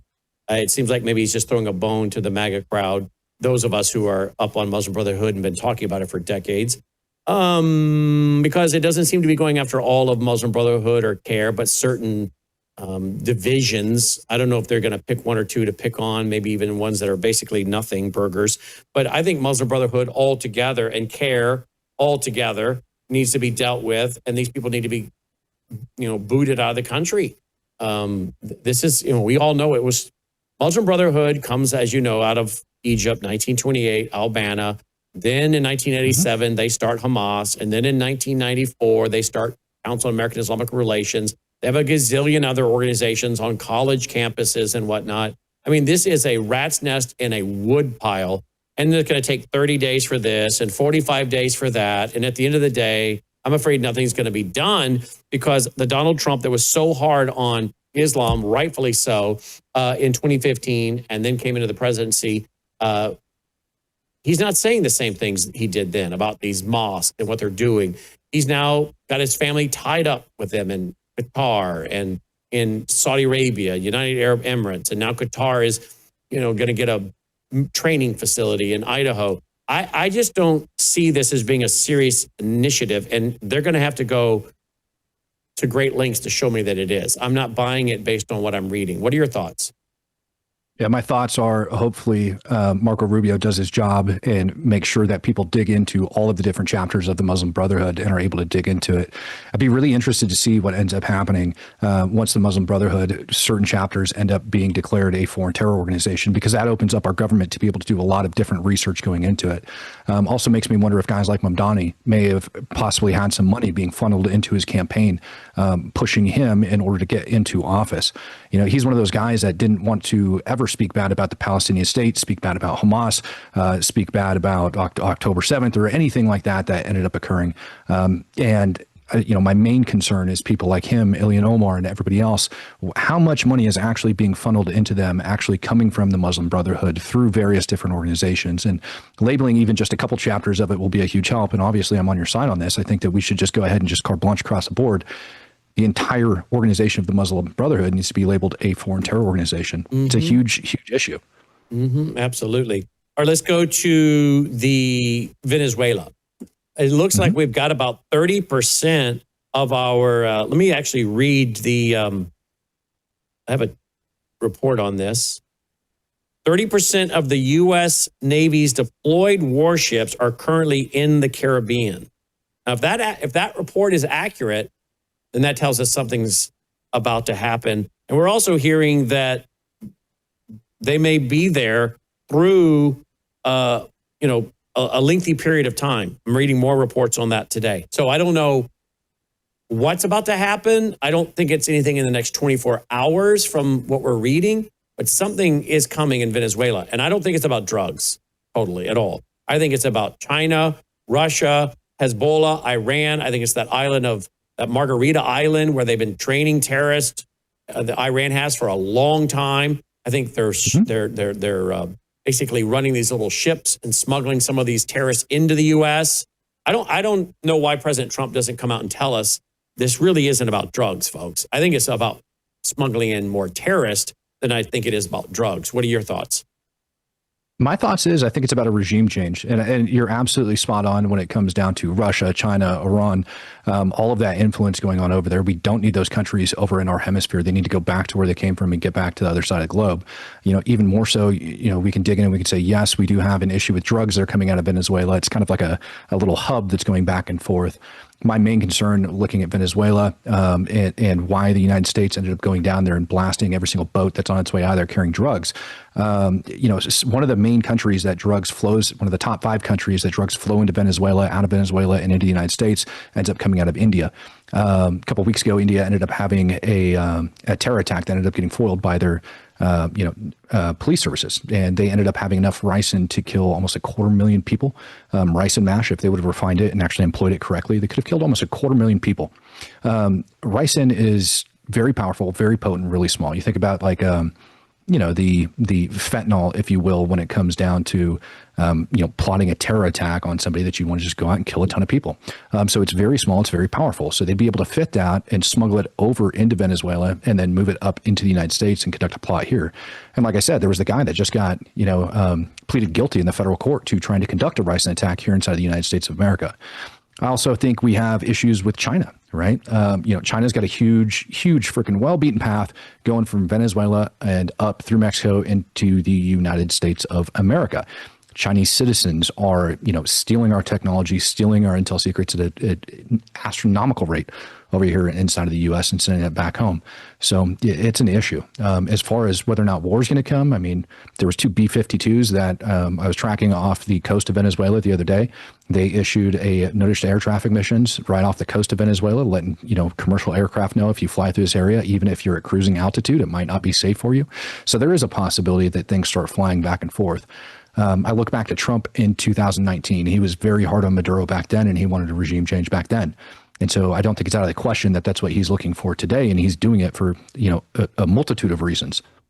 Yeah, and I also think there's $17 trillion in assets in the ground over there that could also help.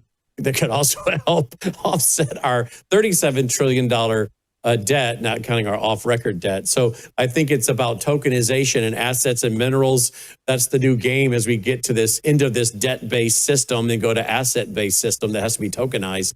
So I think that's that's playing, because wasn't it Smedley Butler that said all war is for corporations? So I think that has to be added in. Well, yeah, that's a really interesting question to look at as well. You know, the first country to enter Afghanistan and declare the Taliban a legitimate government was China, right? I can point to you reports, and I could actually point to personal testimony when I ended up tasking soldiers out over inside of Afghanistan up in the north to go and actually guard Chinese mining companies and stuff up inside of northern Afghanistan. And so now, you know, Trump's looking at getting Bagram Airfield back. He wants that sucker back, and rightfully so. We can project ourselves across the entire region from there. It was stupid for us to give it up in the first place. We should have held on to that. And truthfully, we should have left a contingency force behind in order to keep that region safe. You know, the attacks and stuff like that are going on over inside of India that I talked about with the ricin.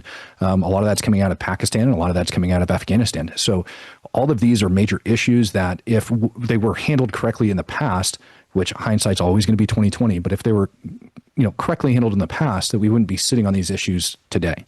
Mm-hmm. Mm-hmm. What are your thoughts on those that are talking about Al-Qaeda hitting us here in the U.S.? Yeah, it's a very real threat. It's an absolute very real threat. Got personal knowledge myself that there has been plenty of plots taking part coming over here into the United States. And I think they are just kind of waiting for the right time. I think it's going to look vastly different than what people think. You know, 9/11 hijacking an airplane. No. Explosive vests along with active shooter situations, multiple cells of active shooters going through different cities in the United States of America. So they overwhelm our law enforcement force. I think that's a very real possibility. Then we're on the same page because since 2008, we've been talking about, you can go back into our vault, worldviewtube.com/vault, type into the search engine, the perfect day, and you'll see we started talking about terrorists, Islamic terrorists hitting our schools, multiple schools in one day. That was 2008. Then when October, and we did it many times with different guests who are, one of them who's an expert who wrote the big book on the Beslan terror attack that is kind of used as the blueprint, where they ended up killing between teachers and students 300 plus. Then you add in October 7th, and we know that I think that kind of attack's coming here. And we've talked about the fact that you have now finally the DNI coming out, 2 months ago and saying, hey, police, be aware, first responders, be aware. You know, the concern is they're using uniforms, looking like first responders. Then we find these, you know, what are they, SIM cards and card servers that could disrupt in New York, but then put out millions of texts, call in all kinds of fake phone calls, you know, swatting, if you will. You get your first responders and police and sheriffs on one side of town, and they do a terrorist attack on the other side of town. And then they all run over to the other side of town.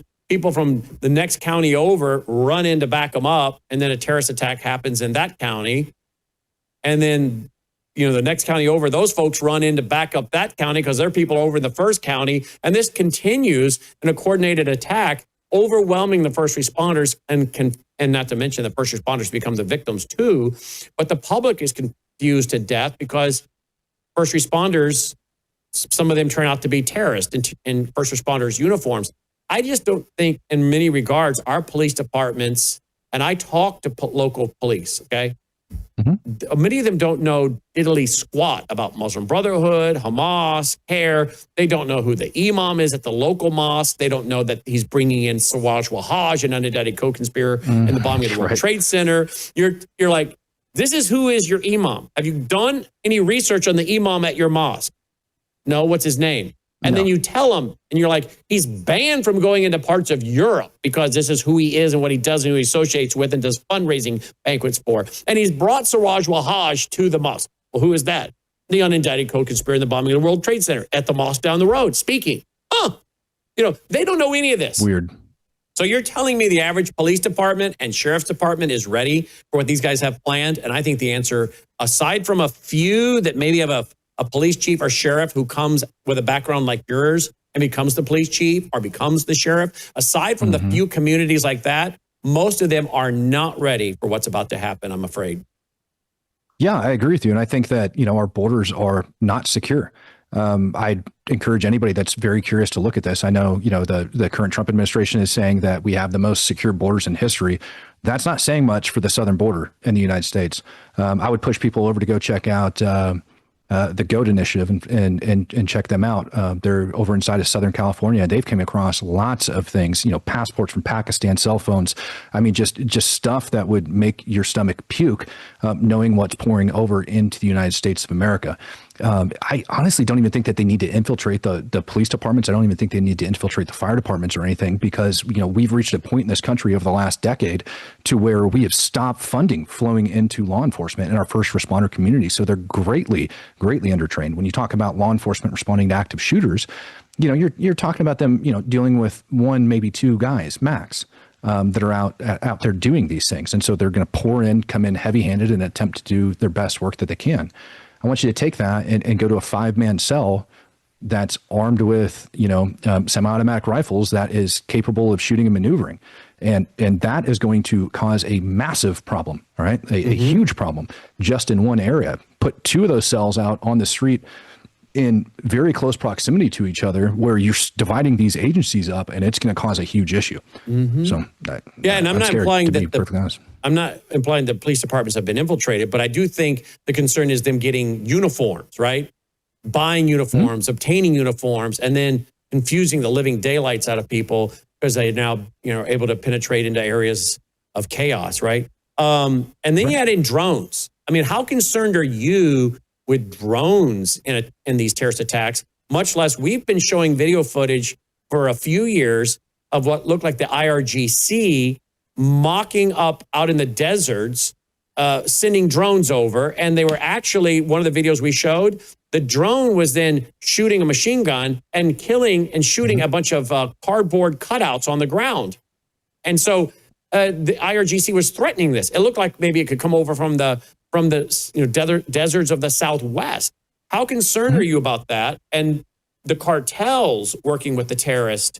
Because we've shown a map that appears to show that the IRGC and Venezuela working together have purchased a lot of properties from California all the way down, all the way through Texas, and then down in Florida. So if they are using shell companies to buy properties and housing in terrorists in these, how concerned are you about the cartels working and planning a major attack coming over the border, including drones? Well, I'm extremely concerned about the cartels in a completely different capacity than I am, when we're talking about Al-Qaeda. I think there's a reason the U.S. has been holding off a little bit on going after the cartel inside Mexico. I think it was last week Trump had alluded to he'd be okay with dropping bombs down inside Mexico to take them out. And you look at, what the Mexican president had came out and said, that, it's unconstitutional for them to be going out and killing cartel members because she's essentially, sentencing them to death. God forbid you go after them, right? So she's not okay with that, what's going down there. We had another politician get knocked off the other day down inside Mexico. I think it was yesterday. So my concern is that we have all of these cartel members here inside of the United States of America, places, all these border cities and regions that are absolutely, undoubtedly, have infiltrated some of those local municipalities, police departments, et cetera. You've got cases over in California of people that work for DHS, people that work inside prisons that have been bought off and paid for by the cartels. But when they start getting targeted down inside Mexico and they start getting orders to start killing here inside of the United States of America, seeing your local law enforcement officers getting shot parked in their patrol cars on the side of the road, seeing your mayors and officials getting shot is going to become a very real fear. As far as the drones go, with Al-Qaeda and the terrorists, the first time I ever saw a drone used in warfare like that, like a first-person view, personal drone that you can get off the internet, like a quadcopter drone. The first time that I ever saw one of those get used was actually by the Taliban over inside of Afghanistan. They flew it up and over the base and actually successfully detonated an explosive device on the base. Now they're widely used. You talked about Iran having the one with a machine gun on it. Well, Ukraine's got them to the point now where they have grenade launchers, launched, like set and actually killing Russians with it.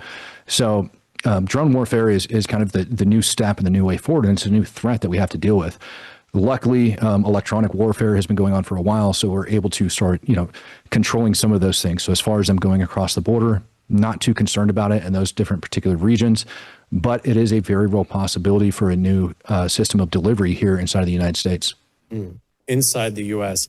And of course, here's a map we've shown before, some of the Mexican transnational criminal organizations spread throughout the country. So they've been here. They're actively working, Sinaloa Network, and so many we could name. Let me go lastly to the Seditious Six. Is that what they're being called now, Matt? I believe that's what they're calling them. Tell me your thoughts on this. As a former military guy, what are your thoughts on this?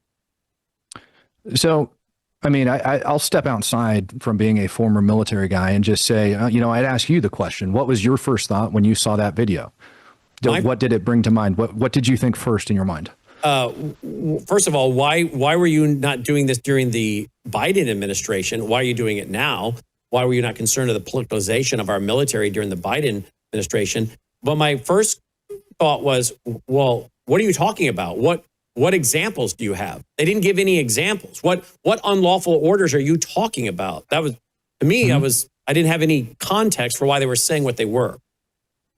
Right. So did you see that in a way of them saying, if Trump gives an illegal order, was that something that went through your mind, or was it just absolutely. one of those, why are you doing this? Okay. It was they either think he has given illegal orders or they think he's going to give illegal orders, and they're concerned that now we're going to have nervous troops shooting Americans on the streets. I'm like, so why? That is why I bring that up, right? Because if you, as the average human being, if you look at that situation and as a reasonable human being, and you hear what they said and you listen to what they said, and you go, clearly they are telling the military not to obey unlawful orders from the president of the United States, or what they perceive as unlawful orders or illegal orders from the president of the United States. That to me is very, very telling. As somebody from, with a military background, obviously, retired after 16 years out of the military, I can tell you that that is not something that anybody ever needs reminded of. You go find the last time a senator, congressman, any statesman actually came out and had to remind the military that they don't have to follow legal orders. It doesn't exist, because everybody is well aware. Now, that in context goes against the grain with a lot of things, with how they ended up presenting it. And I say that because this was not designed for them to have the average soldier stand by and question and say, every order I get a question, if I don't think it's legal, then I don't have to follow it. That's not how that works. As a matter of fact, what the UCMJ actually says is the orders that are passed down to you are presumed to be legal as they come down. If you really think about that, you're presuming these things to be legal only when it's overtly obvious. You're ordered to just start murdering people, right? You tie somebody's hands behind their back and your captain comes up and tells you to shoot that individual in the back of the head. That's an illegal order, right? That it's very clear that is the order that you don't get to follow. These guys knew exactly what they were doing. These guys and gal knew exactly what they were doing. There was no need for them to do that. Especially, Senator Kelly, the guy retired as a captain out of the Navy. He's got years of experience. He knows exactly what he was doing. And there's a reason why they sit there, and they knew that they were going to cause a panic. They knew that they were going to cause an uproar, and they want to try and hide behind the fact that, they didn't state that the president has given an illegal order. They didn't state anything other than what the law says. Well, it's not what they said. It's what they also didn't say. They also didn't say that they are supposed to presume all of the orders being passed down to them are legal unless it's overly obvious. You don't want your basic infantry private questioning orders coming from their captain. Or from their platoon leader, or from their staff sergeant, their squad leader, their team leader. You don't need them doing that because they feel like it's illegal. It doesn't work that way. All right. The military is a machine. So that was put in place for a very specific reason. And it was not for you to sit and question the deployment of troops or, an entire military campaign. And I think we've had our longtime buddy, Trevor Loudon on here talking about the connection between Senator Mark Kelly and China. So I don't know if you've done any research on that, the connection between Senator Mark Kelly and China. Trevor Loudon's talked about it quite a bit. I haven't. Oh, yeah. No. Logan, why don't we pull up some of the old shows on that? Can we show them on the screen real quick? Can you pull them up on our archive and show the audience real quick? Mark Kelly in China, see what comes up in our database. But we should send those over to Matt to look at. Because I'd love to see It's been a good couple of years. It's been a good couple of years that we did. This isn't the guy that was living in China, is it? Well, I don't know if he lived there, but he had a lot. I think he actually did go over there for a while. In fact, Trevor wrote about it, I think, in his book, Security Risk Senators. Yeah. His whole book, which I think is in my library right there, Security Risk Senators. And he went into what he documented as an in-depth relationship between Mark Kelly and China. Do you have anything you can show us? Just shows our archive where we were talking about that, Logan? He's looking in our archive. Our new system will be up soon. That'll make it much, much faster. But yeah, so one has to wonder, as he went into that book, Trevor Loudon, Security Risk Senators and their connections to these different groups, Democrats, Socialists of America, China, and all these, how much of this, again, is being orchestrated by our enemies to create division in the country, to create chaos, to create a lack of trust in our leaders. I remember some of the former KGB officers who came to America and started trying to warn the FBI about the tactics of Russia. And sadly, our FBI didn't want to take them seriously. So a lot of these guys started writing books and speaking publicly. And one of the things they warned about was before the former Soviet Union, now Russia, moves, or any of these other communist countries, they're going to try to sow into the minds and hearts of the American people a distrust of their leaders. They are also going to try to cause them to lose any moral authority, releasing videos, pictures. If they can release anything of them involved in compromising positions, pictures of them engaged in immorality or cheating on their spouse or whatever they're doing with someone else. No, it's so much deeper. It's so much deeper. You're referring to the naked communist, right? Yeah. And so if you go back and you look at the naked communist, these are rules that the KGB agents were given back in the 50s and 60s when they ended up coming to the United States of America. Things like taking over our education system, working their way into the government, working their way into, radio, working their way into the news, taking control of that, pushing the party line, doing away with religion, doing away with religion inside of schools on the basis of separating church and state, right? All of those things, if you go through and you read it, are actually coming through. And I think there's like 48 points or 48 rules, or basically standing marching orders that they were given. And a lot of it still rings true to this day. And so when you look at what's taking place in the world, you look at now Russia has decided to go over and invade Ukraine. Now we've got issues with China going over and moving on Taiwan. Now we've got all of these problems in the Middle East. You go back to the KGB's old playbook and start taking a look. There's something from the 70s called Operation SIG, S-I-G. You go look into that. That is an operation, a complete psychological operation that was launched by Russia to basically turn the United States against the nation of Israel and cause turmoil over inside of the Middle East. And what did we see over there? Well, we saw Russian Spetsnaz working side by side with Hezbollah. We saw Russian weapons stacked in southern Lebanon. I mean, all of these things were taking place. So it's no secret to me when I end up taking a look at these things and say, yes, we absolutely have that happen. And I'd echo it all the way back to the beginning of our conversation when we say that you have a mass misinformation and disinformation campaign going on the internet where we have a bunch of it going out and it's corrupting the minds of our youth, right? Think about this for one sec. The most popular social media platform allegedly in the United States is X and or Twitter. But our youth, the most popular one for our youth is TikTok. And I want you to think about the amount of fraudulent accounts that were over on X that were purportedly supposed to be Americans, U.S. citizens, and the type of content that they were putting out, which we know is extremely corrupt for our country. It's going to just erode it. And I want you to think about the information that they're pumping into the minds of our youth. They went from infiltrating into our universities and pushing the party line in our universities to now pushing it over on TikTok and those different platforms. Every single pro-Palestinian rally I've been to, there's always an American communist movement or socialist movement that's over there pushing their flyers, pushing everything else. And it's not a coincidence that they're all in the same exact place.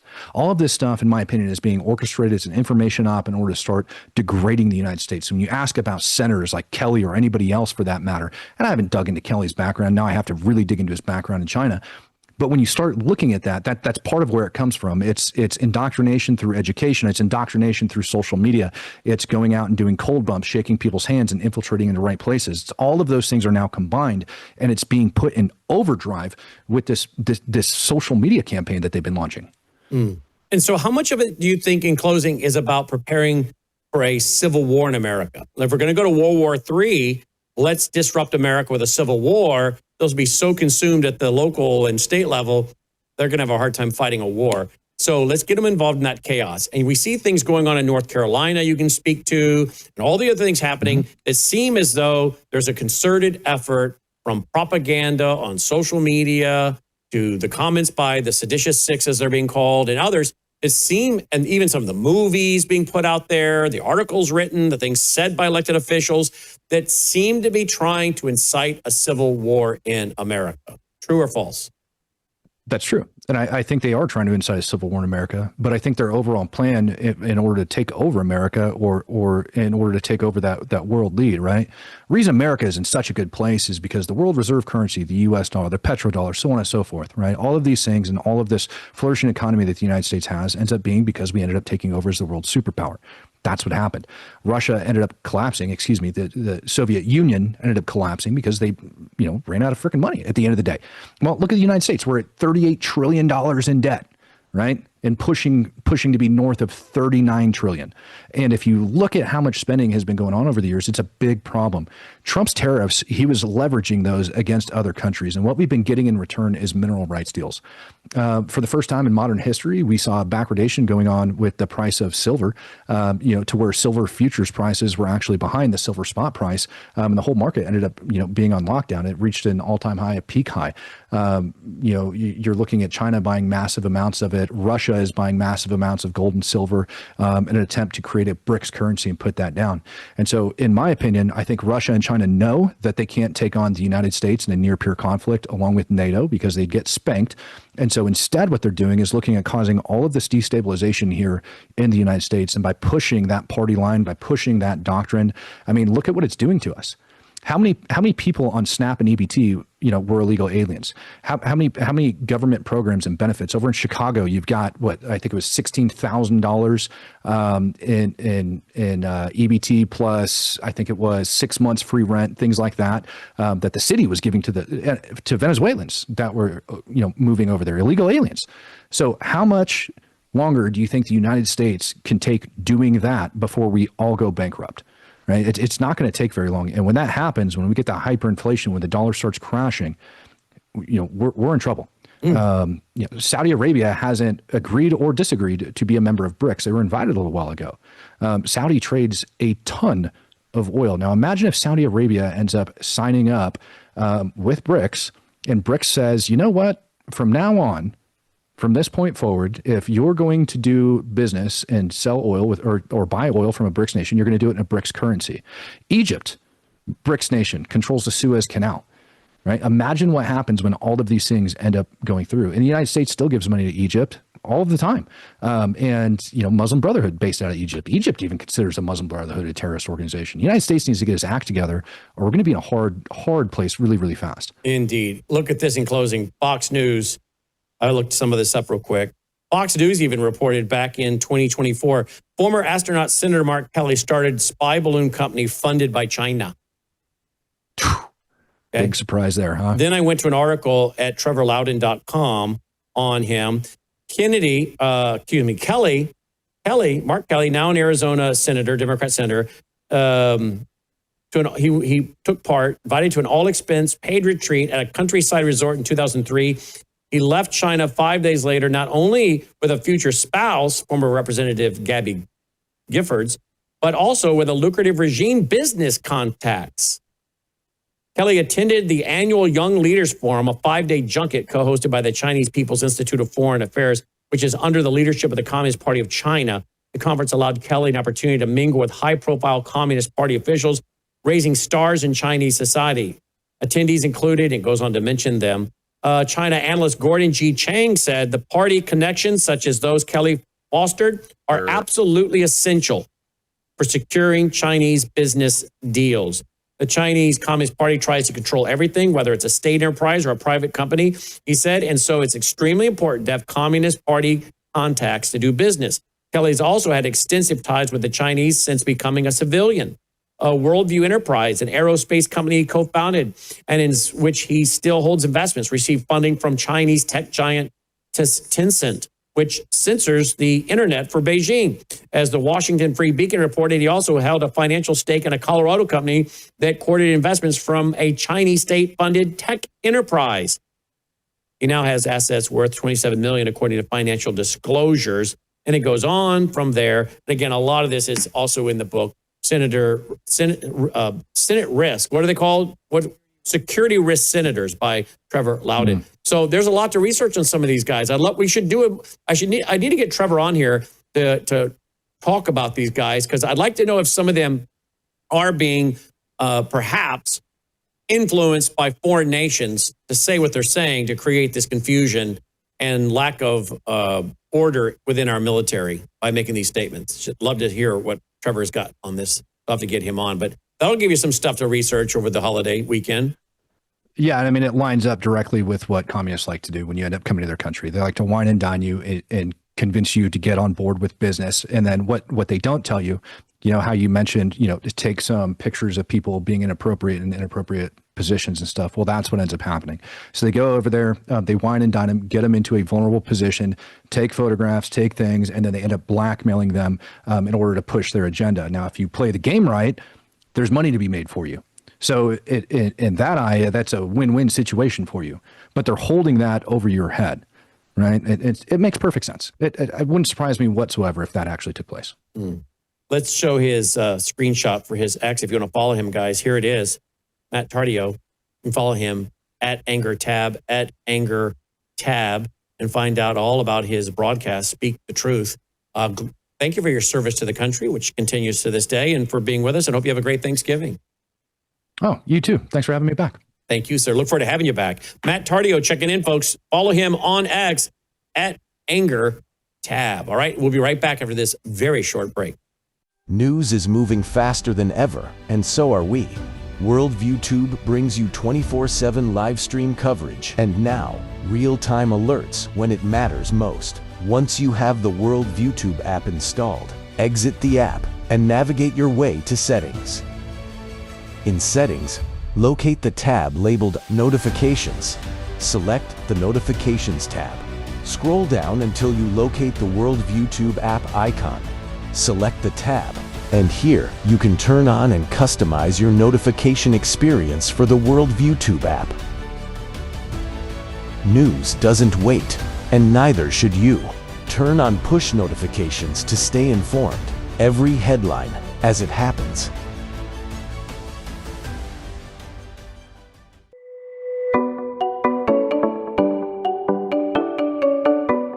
Introducing the Sentry Wellness System, the ultimate undersink water treatment solution designed with you in mind. Say goodbye to harmful toxins and hello to water enriched with essential nutrients like calcium and magnesium. Enjoy the benefits of increased pH for on-demand alkalinity. All from a zero-waste system that fits seamlessly into your home. Installation is a breeze, taking just 15 minutes, so you can have clean, healthy, great-tasting water straight from your tap. Perfect for apartments, homes, rentals, and even RVs. Elevate your hydration and well-being with the Sentry Wellness System because you deserve the best in every drop. Sentry H2O. Tap into wellness.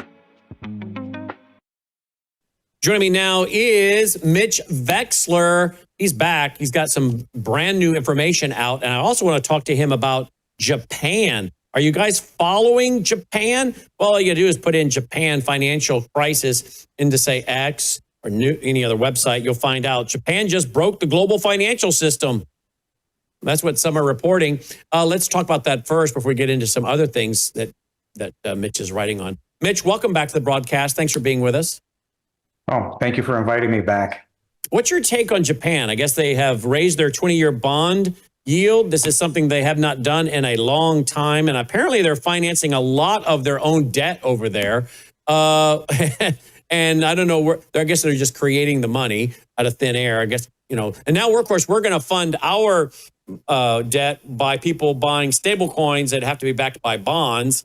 So, I mean, this whole thing is a Ponzi scheme from school bonds to everything else that we talked about. But could this, what's happening in Japan, be something that begins a dollar collapse and global financial collapse around the world? Because it looks like the Economist magazine, I don't know if you've seen the cover of the Economist magazine, the globalist Economist magazine, their cover for 2026 has many graphics, but one of them looks like they're predicting a dollar collapse in 2026. I mean, that's what the chart's showing. The dollar's diving, dollars are falling off the chart. So I don't know if that's what they're saying, but it sure looks like it. Could this be the beginning of something happening globally? Yes, there are a lot of canaries in the coal mine, many of which are going to die. I do not know which one is going to die first. It could be Germany. It could be Japan. But in Japan, it's kind of worse than you were alluding to a minute ago when you understand that the Japanese government is the largest holder of Japanese stocks. And that's tantamount to what President Trump is saying as well. We're going to invest in Bitcoin, which is nothing more than pure speculation at the moment. Now, it has the ability, if they connect it to a hard asset, we have something to discuss. But at the moment, that is not the case. And that is proven out in Japan. In other words, these governments are trying to copy each other with the idea of kicking the can down the road. But isn't it interesting that UMB Bank has roughly 10% of its assets in one company? That one company may go bankrupt in the next 10 days to 2 weeks.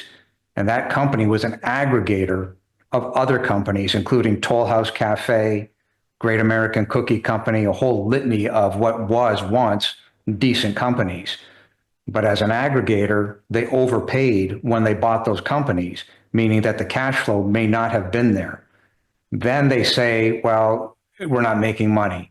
Well, no kidding, because the cash flow probably wasn't there from the word go because you overpaid. If you overpaid, you overlevered. And everybody just keeps trying to look the other way and not count the cash flow. Well, you have that exact same problem playing out in Japan. If you invest as the Japanese government in stocks and you pay face value rather than waiting for pullbacks, de facto, you overpaid. Well, that's why the Japanese government at the moment's got, let's call it 250% debt to GDP. And now when you look at that debt to GDP and you realize, well, wait a minute, we have American financial institutions that were borrowing Japanese dollars, Japanese yen, and holding that money as currency, it's called arbitrage, against an asset to be acquired somewhere else on the globe. Well, okay, that canary's dying real quick.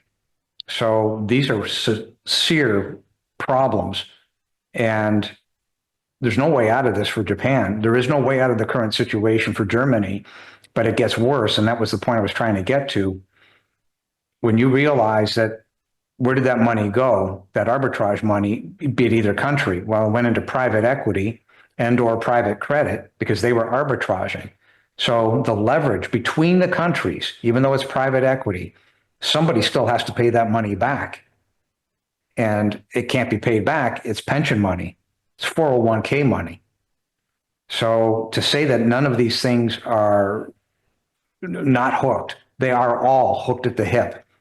That brings me back to my first comment, which was there's a lot of canaries and they're going to die. I just don't know which one's going to die first. Which one is going to die first? I want to show you the cover of The Economist magazine. We've been showing it now for a couple weeks. Here is the cover. The World Ahead 2026. Got a lot on there. We don't have time to talk about all of it. But there's the dollar chart. Clearly, it's the American dollar currency because you got the Abraham Lincoln coins. And then off the page follows all these dollars. You got Xi Jinping on one side of the chart. You've got Trump on the other side.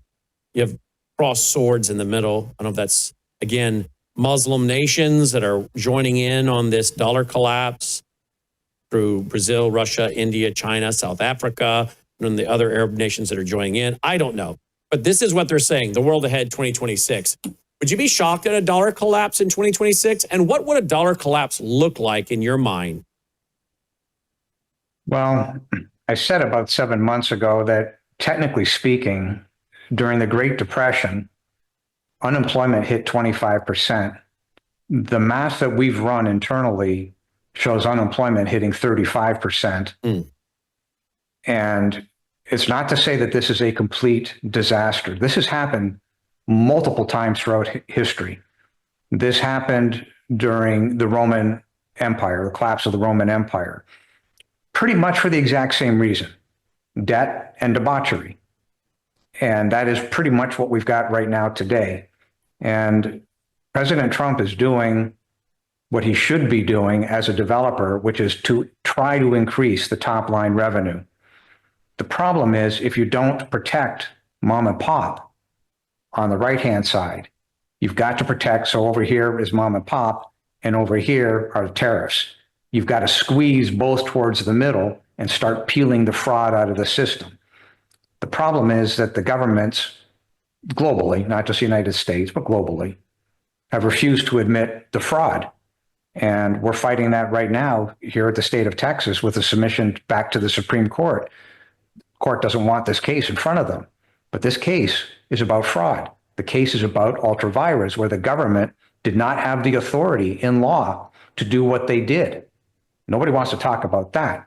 Well, you've got the same thing playing out with the U.S. government with regard to the Federal Reserve. They printed money, which comes back to your point about the probability of an extreme devaluation of the currency. But let's be clear. In 1913, the Federal Reserve was created. Since 1913, without exception, not once has the Federal Reserve done anything for the benefit of society. What they did was for the benefit of the banks.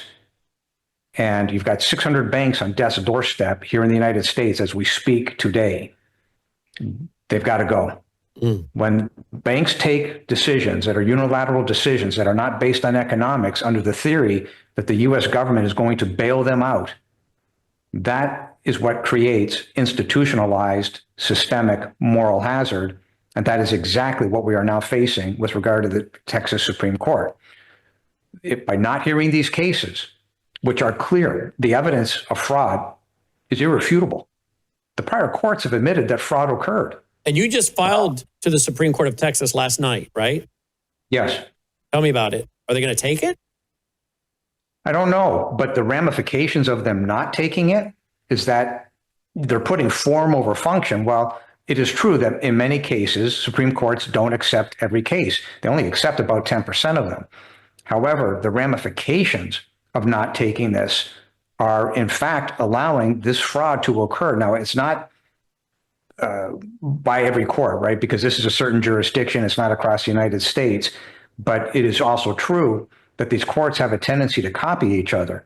But what's so bad about this is that the Supreme Court of Texas actually wrote the doctrine for the Patel case, and in which case anything that has to do with fraud must be adjudicated. By them saying, yeah, we're not going to adjudicate this, we're not going to allow this, we're not going to hear it. And by the way, with no explanation, we just don't want to hear this.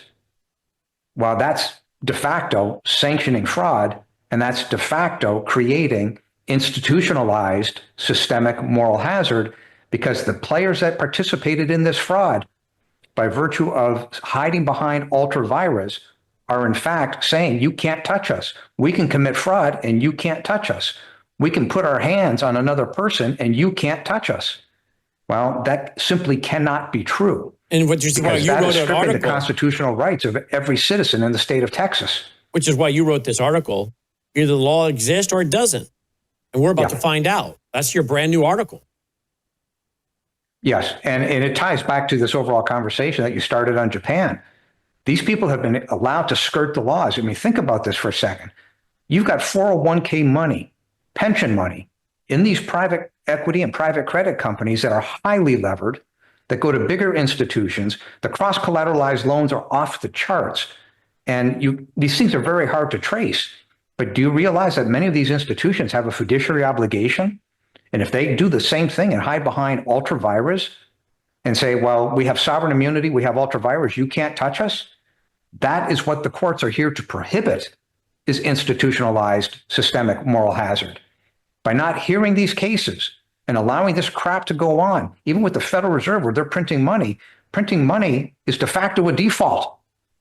When you allow this to happen, who are you hurting? You're hurting society. This is the problem with all of this. These things are hooked at the hip. And if they don't get control of it and say, that's it, we're going to stop this fraud, we're going to peel this back. And the ultimate place to do that is the school district bond fraud. It's quantifiable.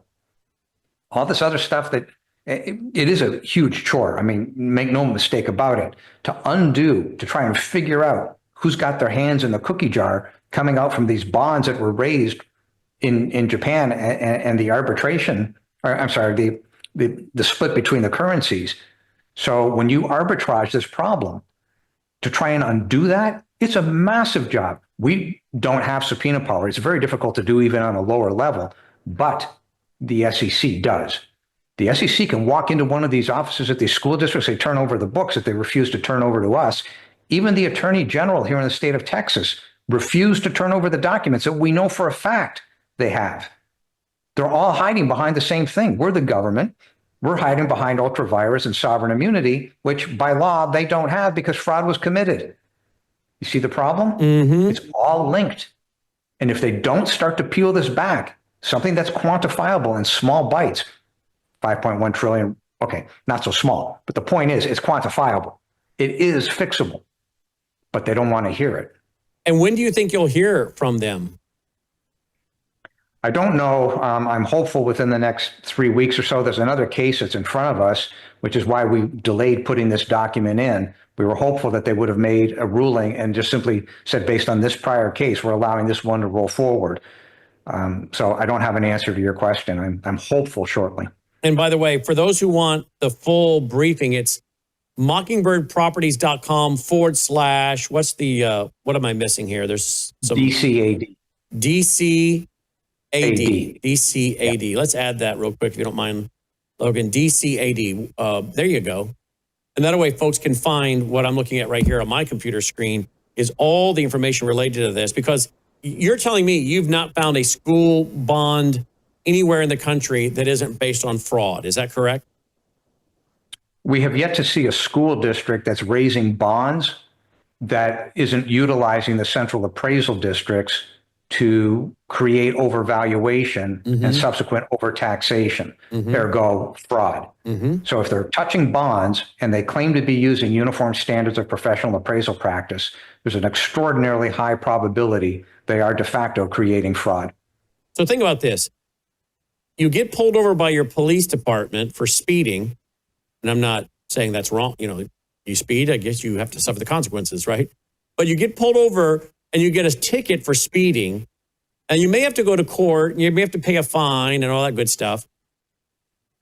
But the very government that's busting you for speeding, trying to keep law and order down to the very local level of speeding, is a very government that may be involved in a Ponzi scheme and massive fraud. I mean, do I have that right? Let's put it this way. Do you realize that in the last 5 years, property values have gone up roughly 100% across the United States? Yet, according to the Federal Reserve, inflation has only gone up roughly 2.7% per year. That's 15%. What happened to the other 85%? That's fraud. Now, by creating that amount of money, what really happened? Well, that's 23 trillion worth of property overvaluation, from which in 2024, they stole roughly 450 billion from mom and pop, from property owners. And through overtaxation. 100%, yes. And so if the enemies of America want to sow discord and distrust in our leaders in America, they have many ways to do it. We talk about it often on this broadcast, right? But here's a great way for the enemies of America, again, to create discord in America. Our own criminal behavior by our own countrymen can be used to cause the average American to realize, you know what, at the end of the day, almost all of the politicians and all the people in government are all crooks and frauds. This is how our own enemies can use these sins of our countrymen to cause the average American now to have very little confidence and trust, and even to cause them to bring out the pitchforks and torches when things start to collapse. I mean, this is such a bigger issue than this on its own. This is a massive national security issue that can be exploited for propaganda and turning our people against our own form of government and against the free market system, which this is not the free market system operating, which could cause a lot of young people, again, to be brainwashed by the communists and the Marxists to say, you see, look how great capitalism worked out for you guys. This is not the free market system. So to me, this is such a huge issue because of the way it can be exploited by our enemies. Would you agree? Without the protection of constitutional rights, every one of us, can be extorted by the government at will. So what exactly separates us from Russia, China, or Canada? The answer is nothing. We are a republic. The United States of America is a republic. They have absolutely destroyed and turned the United States on its way into Canada. I left Canada over this crap. I've seen it, been there, done it, saw the ramifications of the taxes. When I left Canada, do you realize my taxes were 75% net effective? Good grief. So I've done things here in the United States in terms of my career that I could never have done had I stayed in Canada. So I'm thrilled that I made that decision to come here. However, I'm also not blind, and I see exactly what's going on. I understand the math extremely well. If there isn't anything to separate us from the way these other countries act, then our republic is in danger. If you can't quantify this and get this fraud out of the system, the republic is in danger. By the way, Texas is also a republic. So could this end up being that the states themselves become fractured because they're not going to put up with this? Maybe they end up creating their own currency. And this is the problem with what has occurred time and time and time again. Germany, Spain, the Roman Empire, Argentina, all these currencies, all these countries have collapsed due to debt and debauchery. Well, debt is quantifiable. Debauchery can be stopped in its tracks because that's a societal issue people just won't put up with. But debt is quantifiable. Fraud is quantifiable. And at this point, turning a blind eye to it, i.e. the courts, is what has created this systemic moral hazard. And they've institutionalized it, which is the exact opposite of what the courts are supposed to be there for. They're supposed to be there to stop it. Can the people call, I don't know how the process works, can the people call the Supreme Court in Texas and say, we're asking you to take this case? They can file a amicus brief or a letter in support. It doesn't have to be a full-blown amicus brief, but it could be simply a letter of support. And several people have done that. So even a private citizen watching tonight, even if they're not from absolutely. Texas, can write and say, hey, I'm aware of the case, and I'm going to show it again, folks. And maybe you want to take a screenshot of his case. Let me go back to it here. Maybe you want to take a screenshot. There it is. Take a screenshot of his case with your phone or iPad or whatever you do. And then simply say, look, I'm not a resident of Texas, but I do think this should be heard. And I urge the court to please hear this case. Average citizens could ask that, right? It's bigger than you think. So when push comes to shove, which is where this is headed, unfortunately, if the governments keep punting and keep hiding behind laws that aren't even the laws, ultra-virus does not prohibit fraud from being heard. That's a new ramification of all this nonsense. But no politician is going to enjoy the day when 4,000 people show up in front of the courthouse, Capitol building, call it whatever you want, and demand that they make change immediately. Politicians fear large masses. And that is where this may be headed, right? People have a right under their constitution to have those constitutional protections. No court in the land has the right to diminish those constitutional protections. Ergo, if you do, we end up with Russia, China, or Canada. And I'm pretty certain that's not going to be acceptable to the vast majority of citizens of the United States of America. Yeah. Therein lies the problem. You can't punt. And by the way, this is quantifiable. It's not that the sky's falling.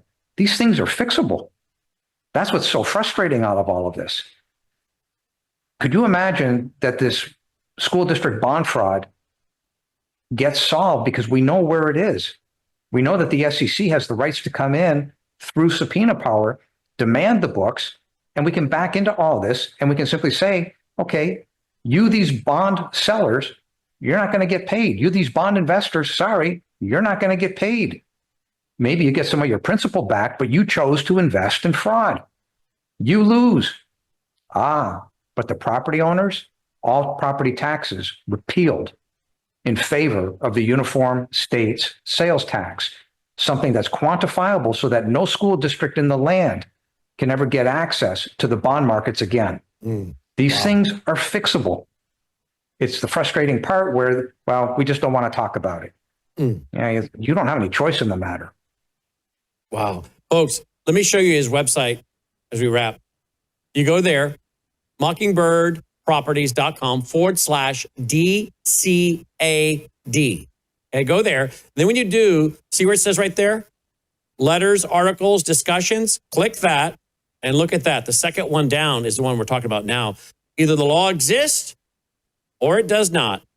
And then read more, and you can read that article. You can read that article right there, which is all about the case he's just filed at the Supreme Court of Texas last night. Mockingbirdsproperty.com/DCAD. Thank you for sending this to me this morning. And please keep us in the loop. We want to continue following this story. It is one of the most egregious stories we've come across in a long time, but most underreported. So we want to stay on this. And thank you for what you're doing. And by the way, have a happy Thanksgiving. You too. We're going to. Amidst all this, happy Thanksgiving, Mitch, to you and your family.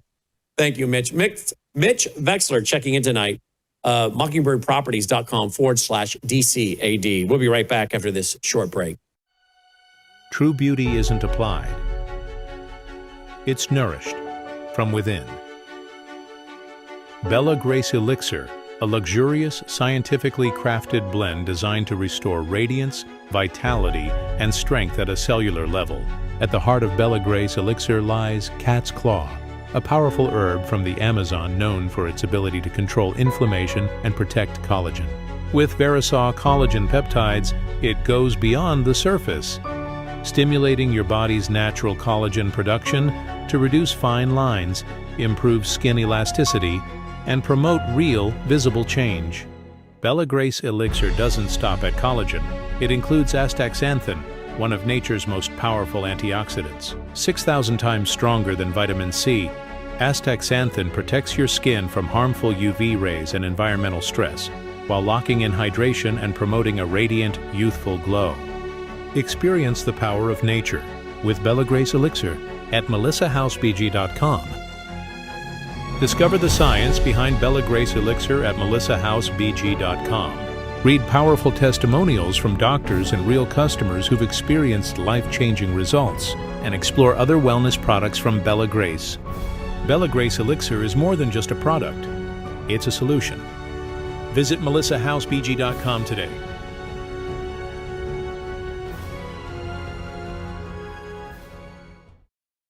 Joining me now is David Pine. Oh, it looks like things are heating up when it comes to the issue of Venezuela. Something like 30% of our naval forces are in the region. That's what's being reported. Let's see if that's true. One of our national security correspondents is David Pine. David, welcome back to the broadcast. Thanks for being with us. Thanks, Brad. It's an honor to be with you again. Tell me about Venezuela, because I'm hearing that we got like 30% of our U.S. Navy deployed warships are currently in the Caribbean. Is that true, or is that internet hype? Well, I haven't been able to confirm it as yet, but it is. I think it is true. Based on the insider reports I've been hearing, Trump is planning to make a move on Venezuela in terms of military strikes. However, as Fox News and other sources have reported, he does want to talk to Maduro first. He says he has some things to discuss with him, and we know what those are. Essentially, take a deal, go into exile. We'll give you a sum of money and, sign away some of your oil and rare earth rights, and, we'll call it good. That's kind of been something along those lines has been discussed as we discussed on your program yesterday. Those discussions have been in the works, primarily with Richard Grenell. Marco Rubio reportedly was unsatisfied with the deal, so he deep-sixed it as he's wont to do with peace deals. He has a tradition of doing that, as he's done, of course, with Trump's outstanding 28-point peace plan that's been replaced with the 19-point peace plan that was dictated by Volodymyr Zelensky. But with Venezuela, it is increasingly looking like we could be at war as early as the next week or two in terms of military strikes, airstrikes, perhaps even ground incursions with special forces or U.S. Marines. All right. So if that happens, how will that look? How will that start out? Airstrikes, then ground, and with today's technology, how much of it are we going to see as it unfolds? Well, I think President Trump would want to, showcase it. Would be, it would be shock and awe. The problem is we don't have sufficient troops to really invade Venezuela at this time. We have about 10,000 troops. I'm hearing we have, of course, an amphibious assault ship. We have, some destroyers. We have maybe even a cruiser, I think, is on its way. And then, of course, we have the Gerald R. Ford, which is the best and largest, most powerful aircraft carrier in the world. President Trump is, I think, the show of force is for two purposes. One is to try to, intimidate Maduro into, leaving peacefully with some kind of assurances that he will be protected. He will be immune from attack or extradition. Or else to actually go in. It doesn't have to be a full-scale invasion off the bat. It can be just like with China and Taiwan. China has naval forces that are deployed in the Taiwan Strait pretty much around the clock. So they could start with a limited attack or invasion and missile strikes. We could do the same. We don't have that level anywhere near that level of firepower on station, but we could do some serious damage. Caracas, it's the Venezuelan capital is partially surrounded by mountains, so it wouldn't be an easy nut to crack. And as we discussed, I think yesterday on your show, Russia and China reportedly want to see the U.S. invade Venezuela because they think it'd be a quagmire for the U.S., similar to the Russian invasion of Ukraine. So what about this deal? Zelensky is supposedly close to accepting a deal. Do you believe it? Well, Zelensky accepted the deal because we accepted his deal. So Rubio reportedly just yesterday, Rubio and Witkoff and Dan Driscoll, the Secretary of the Army, who's really excellent. They all met with a team from Zelensky's regime, and that was headed by Yermak. I think Andrei Yermak is Zelensky's chief of staff, and the first deputy foreign minister reported that very little remains, to quote, quote unquote, very little remains of Trump's 28-point peace plan. Rubio essentially trashed the whole thing and unilaterally surrendered to Zelensky's dictated terms. So, the White House, Rubio, and of course Caroline Leavitt, the White House press secretary, reported that there was tremendous progress, in terms of making peace between Russia and Ukraine. In fact, this is by far the 19-point peace plan is the worst Trump peace plan I've ever seen. It's completely unserious, and it throws out all the good parts from Trump's 28-point peace plan, which really, as I pointed out on your show yesterday, probably 25 points of those peace plan were acceptable to Russia. There was just a few points that needed to be ironed out. Now, really, we're starting from scratch. This is the EU Zelensky plan, and reportedly, Dan Driscoll and Steve Witkoff are going to meet with the Russians. I'm not sure what level of the Russian delegation there would be, but meeting with them even in Moscow. Yeah, it says right there. Yeah, Special Envoy Witkoff to meet with President Trump, meet with President Putin, in Moscow is what President Trump has put out on Truth Social. Yeah, so Zelensky's accepted his deal. We accepted Zelensky's deal, and Russia has reportedly rejected our deal, but they're still willing to talk with us. And I'm sure what they have in mind is to trash Zelensky's deal and start with try to get Trump to issue his 28-point peace plan, which they viewed much more favorably, which was far more realistic in terms of ending the war in Ukraine within a matter of weeks. Whereas, if this Zelensky plan remains Trump's plan, then the war will go on until the Ukraine runs out of troops, and then Russian troops will march all the way to the Dnipro River and conquer and probably annex 45% of Ukraine. So if you had to guess how this is going to end, is that how it's going to end? I think so. Yeah. I mean, Trump is, again, he has so many great plans, but he has no follow through. And Rubio is kind of the problem child, I guess, in the Trump administration, that, Trump has given substantial control, in terms of U.S. foreign policy. And the more he listens to Rubio, the more sabotaged his peace deals, certainly at least with Ukraine and possibly Venezuela as well, will be. So, he needs to fire Rubio. He needs to reissue his 28-point peace plan. And then he needs to send, Vice President Vance or Tulsi Gabbard or even just Steve Witkoff to finalize the deal and get it signed, have Trump sign it, and, force Zelensky to sign it as well. And then the work could be over within days or weeks. Wow. All right. Anything else you should report before we let you go? Well, yeah, I just want, just in terms of the details of the 19-point peace plan, it throws out, the prohibition on NATO membership for Ukraine. It throws out any cap on the size of the Ukrainian army. The Trump plan was said that Ukraine could expand its army by 3 times. This one says it's unlimited. There's so much in the agreement that's just non-starters for Russia. So I think we all need to continue hoping and praying for peace. We don't want to see Armageddon. We don't want to see biblical prophecies fulfilled just yet. Maybe later in life when we're all older and have lived a full life. But I'm all for delaying the apocalypse as much as possible. So we'll just have to see what happens. See how that plays out. But other than that, have a happy Thanksgiving, David. That's right. We'll end on a good note. Yeah, we'll end on a good note. All right, you can follow David Pine.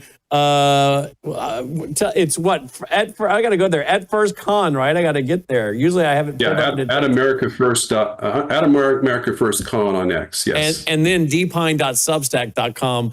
dpine.substack.com as well. Happy Thanksgiving, David. Happy Thanksgiving to you, Brandon. All right, that's our broadcast for tonight. I hope you guys all have a wonderful Thanksgiving. We'll be off Wednesday, Thursday, Friday. And if there's breaking news, we will come back to the news desk. If it's big enough breaking news, we will come back. Let's pray that we can all have a nice, quiet Thanksgiving with our family and friends. And we do have a lot to be thankful for. The world is not perfect. We live in a sinful, fallen world, but we do have a lot to be thankful for. As Christians, of course, above all, we're thankful for the fact that Christ laid down his life as a ransom for sinners. For those who place their faith and trust in him, we can have eternal life. And we know that, our best life is really yet to come. For Christians, this is the closest we will ever come to hell. So we have an awful lot to be thankful for, regardless of what's happening in our world and even in our country. And I am thankful that we're actually able to be on the air.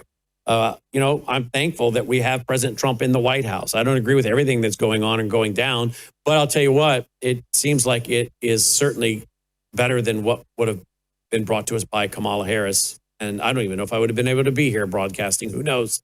But we're thankful we have the freedoms we do, and we're going to take advantage of them as long as we do have them. So again, thank you for being here and hope all of you have a great Thanksgiving. Roll the music. Let's call it a night. Don't forget, we are brought to you by you, worldviewfoundation.com.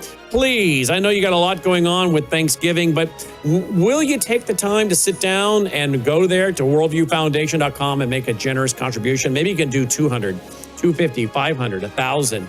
Maybe you can do more than that. If you want to write a check, you'll find our mailing address there. We'll be sure to send you a tax receipt with our EIN number by the end of January 2026.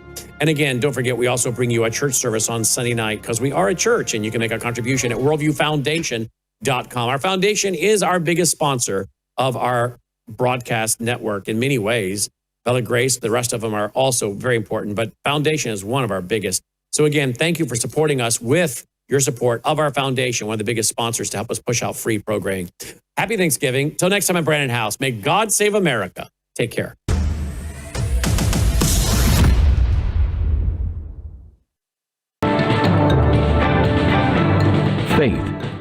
spiritual values, moral issues, government, economy, education, work, responsibility.